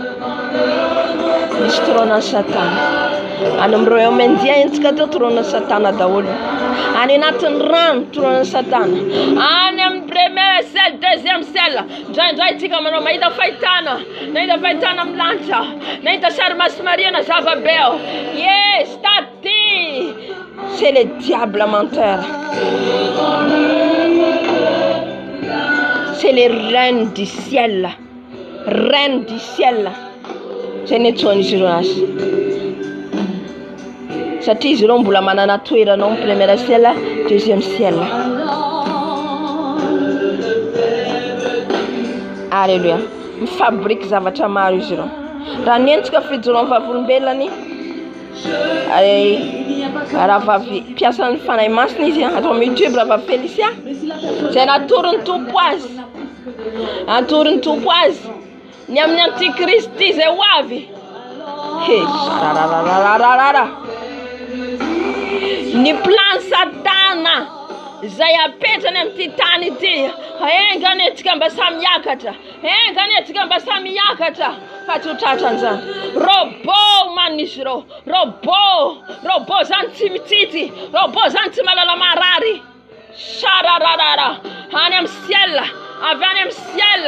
Ça fait misy trône satana au premier et deuxième ciel. Yaria. How is l'on fabriqué nous? Dele Armageddon. La mera mila mianti farani. Yaria. Oh, ya. Preparez-nous. Ya me ya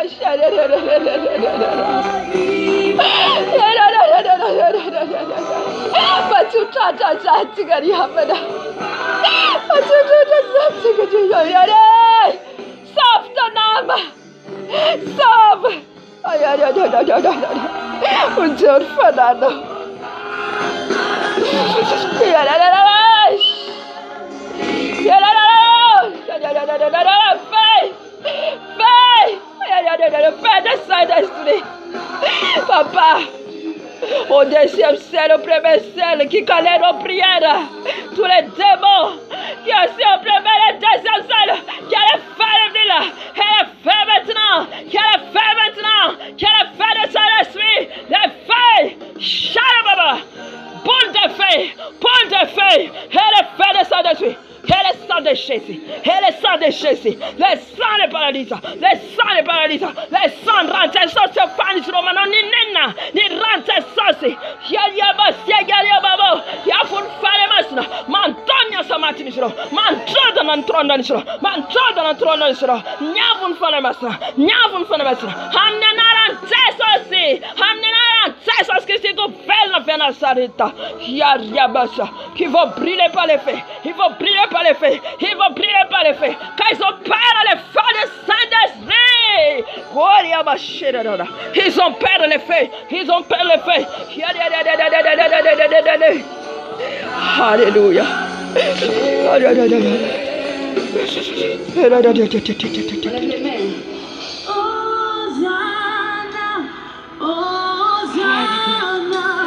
Merci Seigneur.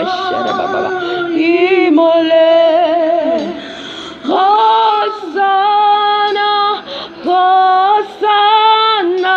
Jésus est ressuscité. Hosanna.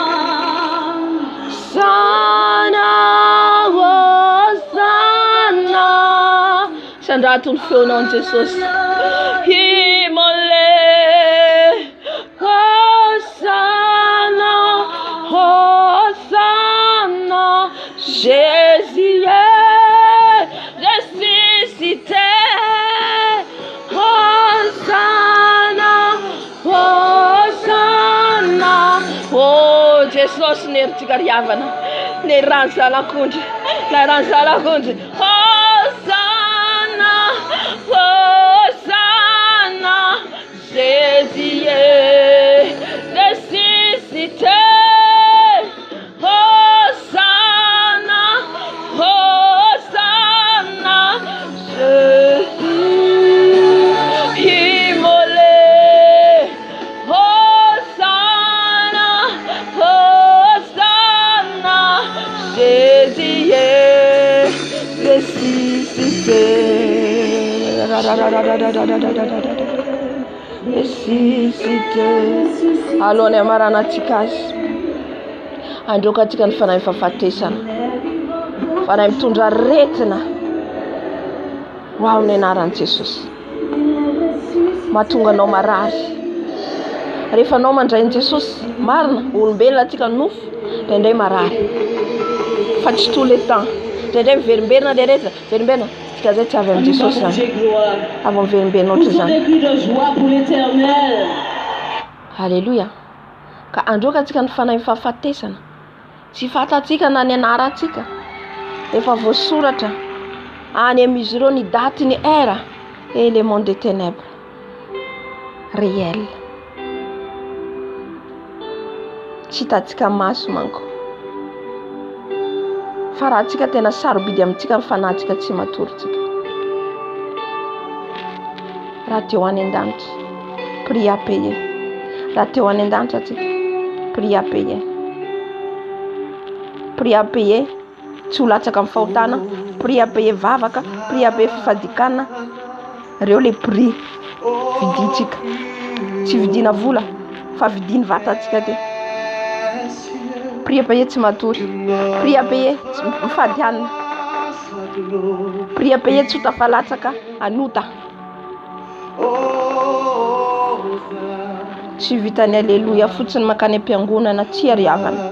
Tsy vitany fotsiny mifalifaly manao fety tsy ariavana. Je vous appelle ce chant, c'est simple. Fa ny fiainanao mihitsy mila mahitsy ao anatin'i Jesosy. Androkantsika ny fanahy fahafatesana. Fanahy tondra aretina rehetra. Raha vao amin'ny anaran'i Jesosy. Raha tsy salama anao amin'izao fotoan'izao Jesosy anasitrana anao. Sady vavaka ny maratsika rehefa avy amiko. Shararararara. Halleluja. Halleluja. Asandrato Jesosy, asandrato ilay nandresy ny fahafatesana. Osana, osana, osana, osana. Ianao ilay nandresy ilay fahafatesana Jesosy. Ianao ilay nandresy ilay fahafatesana Jesosy. Oh, halleluja. Que notre roi soit glorifié. Hosanna, Hosanna, bashera baba baba, Hosanna l'agneau, Hosanna Jésus, Hosanna Jésus, Hosanna Jésus, Hosanna alléluia, Hosanna Yahweh, Hosanna mon papa, Hosanna Adonai, Hosanna, Hosanna Elohim, Hosanna, Hosanna toi la gloire qui a ressuscité au troisième jour, même tu étais dans le tombeau, tu as ressuscité papa, tu es Jésus, tu es roi, tu es Seigneur des Seigneurs, où je t'élève ton nom plus haut, je t'élève ton nom plus haut, oh Yabashera da. Les papiers qu'ils ont écrit, que les dates et l'heure qu'ils ont écrit, les dates de maman sans effet annulées. Alléluia.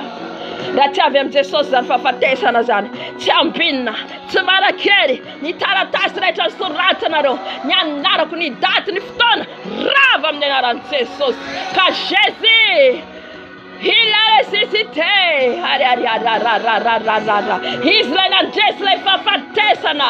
Ariabashera bababa. Izy ilay nidina tany amin'ny fiaina tsy hita. Shera bababa. Rehefa nay fahafatesana, rava. Je le dis au nom de Jésus. Je dis au nom de Jésus. Je parle aujourd'hui. Je proclame aujourd'hui. Tous les esprits des morts. Tous les esprits des morts sans effet annulé, brûlé par les feux. Et tous les cercueils face à la retra, ni vata patu man na retra. Rava tu na bra Jesus. Rava tu na bra Jesus. Ya diaba seka diababa. Ya diaba seka rababa. Oria baba sharara. On élève le nom de Jésus. On élève le nom de Jésus. Tous les maladies qui sont envoyées, ils ont envoyé l'esprit des morts. Ils ont envoyé l'esprit des maladies. Je l'efface par la puissance des sangs de Jésus. C'est effacé par la puissance des sangs de Jésus. Karababababababababa. Ravam rantesos. Ravam rantesos. Nyarete na fafna roreta. Nyarete na fafna roreta. Tambina mnenarantesos. Ravam mnenarantesos. Yadadadadada. Je parle aujourd'hui. Je parle aujourd'hui.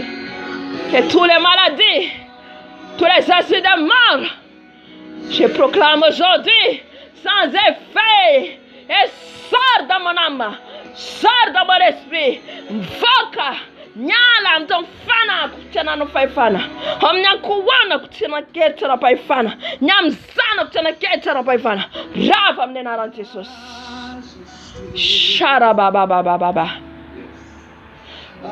hallelujah, hallelujah. Amen, amen. Hamzoftozo vava kon marare. La tisalame no. Chapon fatareta ze babarare no. Se manantaina no. Jesus anasita no tizan manasita no fa Jesus. Hallelujah. Jesus manasita na. Ari. Yesu ya Mashia Donai Elohim. Jesus na le na jesle fa fatesana. Yeno yankun manasita na. Netno nyaretna reta ashadadada niza tisalama mzoftozo Jesus ya nona na sita nase ya nona na sita na Jesus nyaretna c'est alefa satana reta ifurungo satana reta tout de reta je dis au nom de Jésus je te dis au nom de Jésus sors toutes les maladies sors au nom de Jésus sors au nom de Jésus sors au nom de Jésus je proclame la guérison au nom de Jésus. Je proclame la guérison au nom de Jésus. Shareta wanatina zeta na tifa salamana mode tête cancer. Shareta wanatina diabète. Nyareta na sata sitana reta. Nyareta bavuni, nyareta kibo, nyareta na reta. Nyala mnena Jesus. Nyanta mnena Jesus. Hamza ura siftonso. Jesus anasitana. Nyarete na vera pante kalifa satana rete. Car le nom de Jésus est puissant. Car le nom de Jésus est puissant. Car le nom de Jésus est vivant. Car le nom de Jésus est puissant. Hallelujah. Msota Jesus mfana stana no. Na mission babon fa fatesa na mzoftozo. Aptanga na zeno. Aptanga na zeno. Aptanga na zeno. Itanga nis. Son funato. Na mis paralytique. Eu amniseza, tiava kamtangana, tiava kamanonina, enona ptanganas, la miss marenda, enona panteas, la miss mana, enona ptenas, kan yern fanai masna, te mana keri, nice. Jésus, il a les fait maintenant. Reste au nom de Jésus, reste au nom de Jésus. Alléluia. La terre remplie de sa gloire, la terre remplie de sa gloire, Saint le Seigneur. Alléluia. La gloire.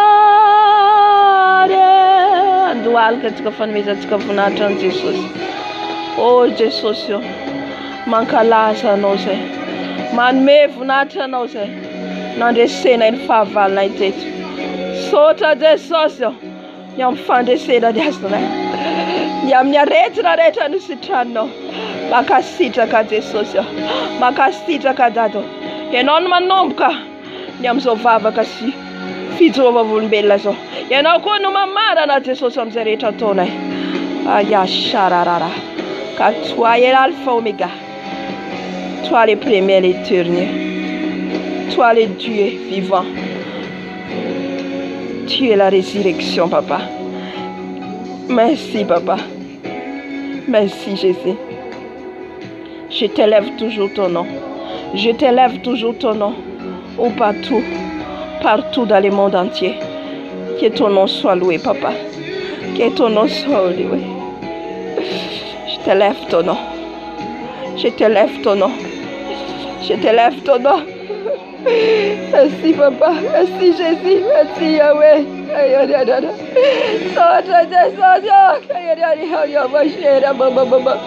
Soto fasala manda, soto bieri, soto mtajaka, soto Jesus. Akasita katika. Stakantira na Bwana yetu. Faazu erize. Apetra kopera tana nao Jesus malalo. Ny fiainan'ny tsirairay avy. Ny fiainam-bavaka amin'ny tsirairay. Fifandraisan'ny tsirairay aminao. Mba tena angetahetanao Jesosy. Ka mba samiditra ny lanitra izay. Iona aminao. Ahita ny voninahitra. Saotra Jesosy. Amarana ny fotoana antsika. Isaotra ny Jesosy eo am-pandoliana. Isaotra satria izy nanomboka. Izy ny mamarana. Tsy tahaka ny diranao eto ny voanao. Anova ny fiainanao tanteraka ny Jesosy. Anova ny fiainanao ka olom-baovao anao rehefa miala eto. Halleluja. Vavaka atsika. Jesosy malalo. Misaotra anao eram-poeran-tsainao dado. Sandratra any aminao ny tanako. Misaotra Jesosy ny fanatrehanao teto. Misaotra ny fiasanao fanade irery a. Dia eto anao miaraka amiko fanahy masinao manome hery manome tanjaka. Misaotra Jesosy amin'ny fijorovavolombelona. Izany koafanao ny masom-pananay. Saotra Jesosy inamelanao ny heloka ita amin'ity androandroany ity. Nanadiovanao anay tamin'ny ranao. Saotra Jesosy saotra tamin'ny fanahinao masina. Izay nikasika anay Jesosy apetrako aminao Jesosy ny fiainan'ny zanakao rehetra maneran-tany. Izay mangetahetanao dia ovanginao. Izay rehetra manokatra ny fony dia ovanginao. Jesosy malalo. Saotra Tompo. Apetrako aminao ny fotoana rariva indray Jesosy ny amin'ny fotoana manaraka. Ny amin'ny tapany amin'izao fijorovolombelona zao Jesosy. Sy ny vavaka ho entinay. Saotra fampamaly vavaka ianao. Vehivazanay sahady ny valim-bavaka avy aminao. Ary ny sécurité izay miaraka aminao araka ny teninao teo. Misaotra indrindra Jesosy. Voninahitra ny averiko any aminao. Saotra ny averiko any aminao. Lazanao averiko any aminao.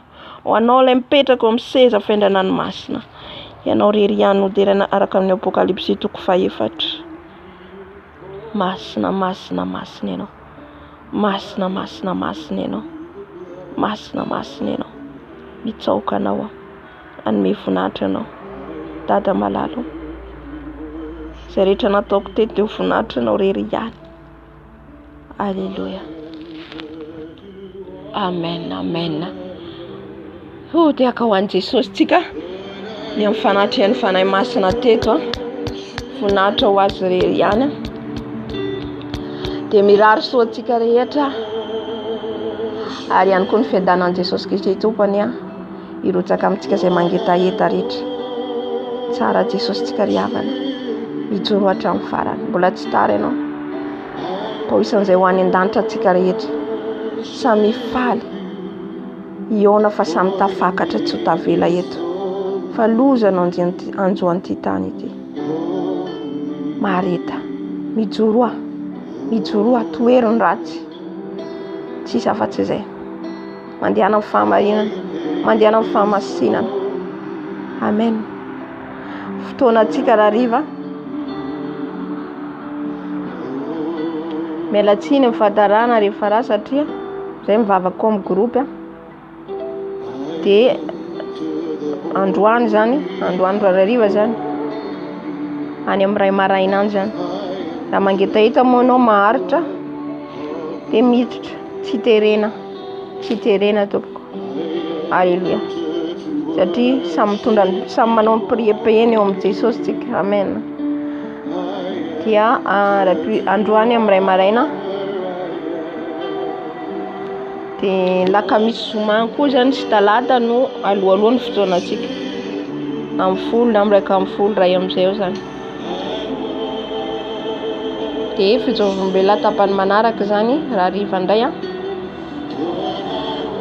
dia mirary saotsika rehetra magneteza fadianina ianao sady mifadiana antsika no manao retraite sady mivavaka no mihaino révélation afatra avy amin'ny tompo no mifadiana dia ho hitanao rehefa mivoaka avy eo ianao fa azo hery ositra raha tena manaraka zay rehetra lazain'i Jesosy zay voarentsika tao. Raha tena manaraka dia hitanao fa azo hery vaovao ianao hiova ny fiainanao azo ositra vaovao ianao. Amen. Dia mitandrina rehefa mifadiana, mitandrina amin'ny resadresaka, mitandrina amin'ny teniteny maro, mila mifanatrehan'ny tompo foana na aiza na aiza na any am-piasana ianao dia miconnecte amin'ny Jesosy foana. Dia amin'izay fotoana izay ianao dia mahazo hery. Alleluia. Tsika ihany miankina amintsika ihany zany ilay izy. Alleluia. Zay zany dia tahiany Jesosy daholo dia raha hariva indray ny fotoanatsika raha pitso zany amin'ny ray maraina, hiditra pitso maraina zany. Amen.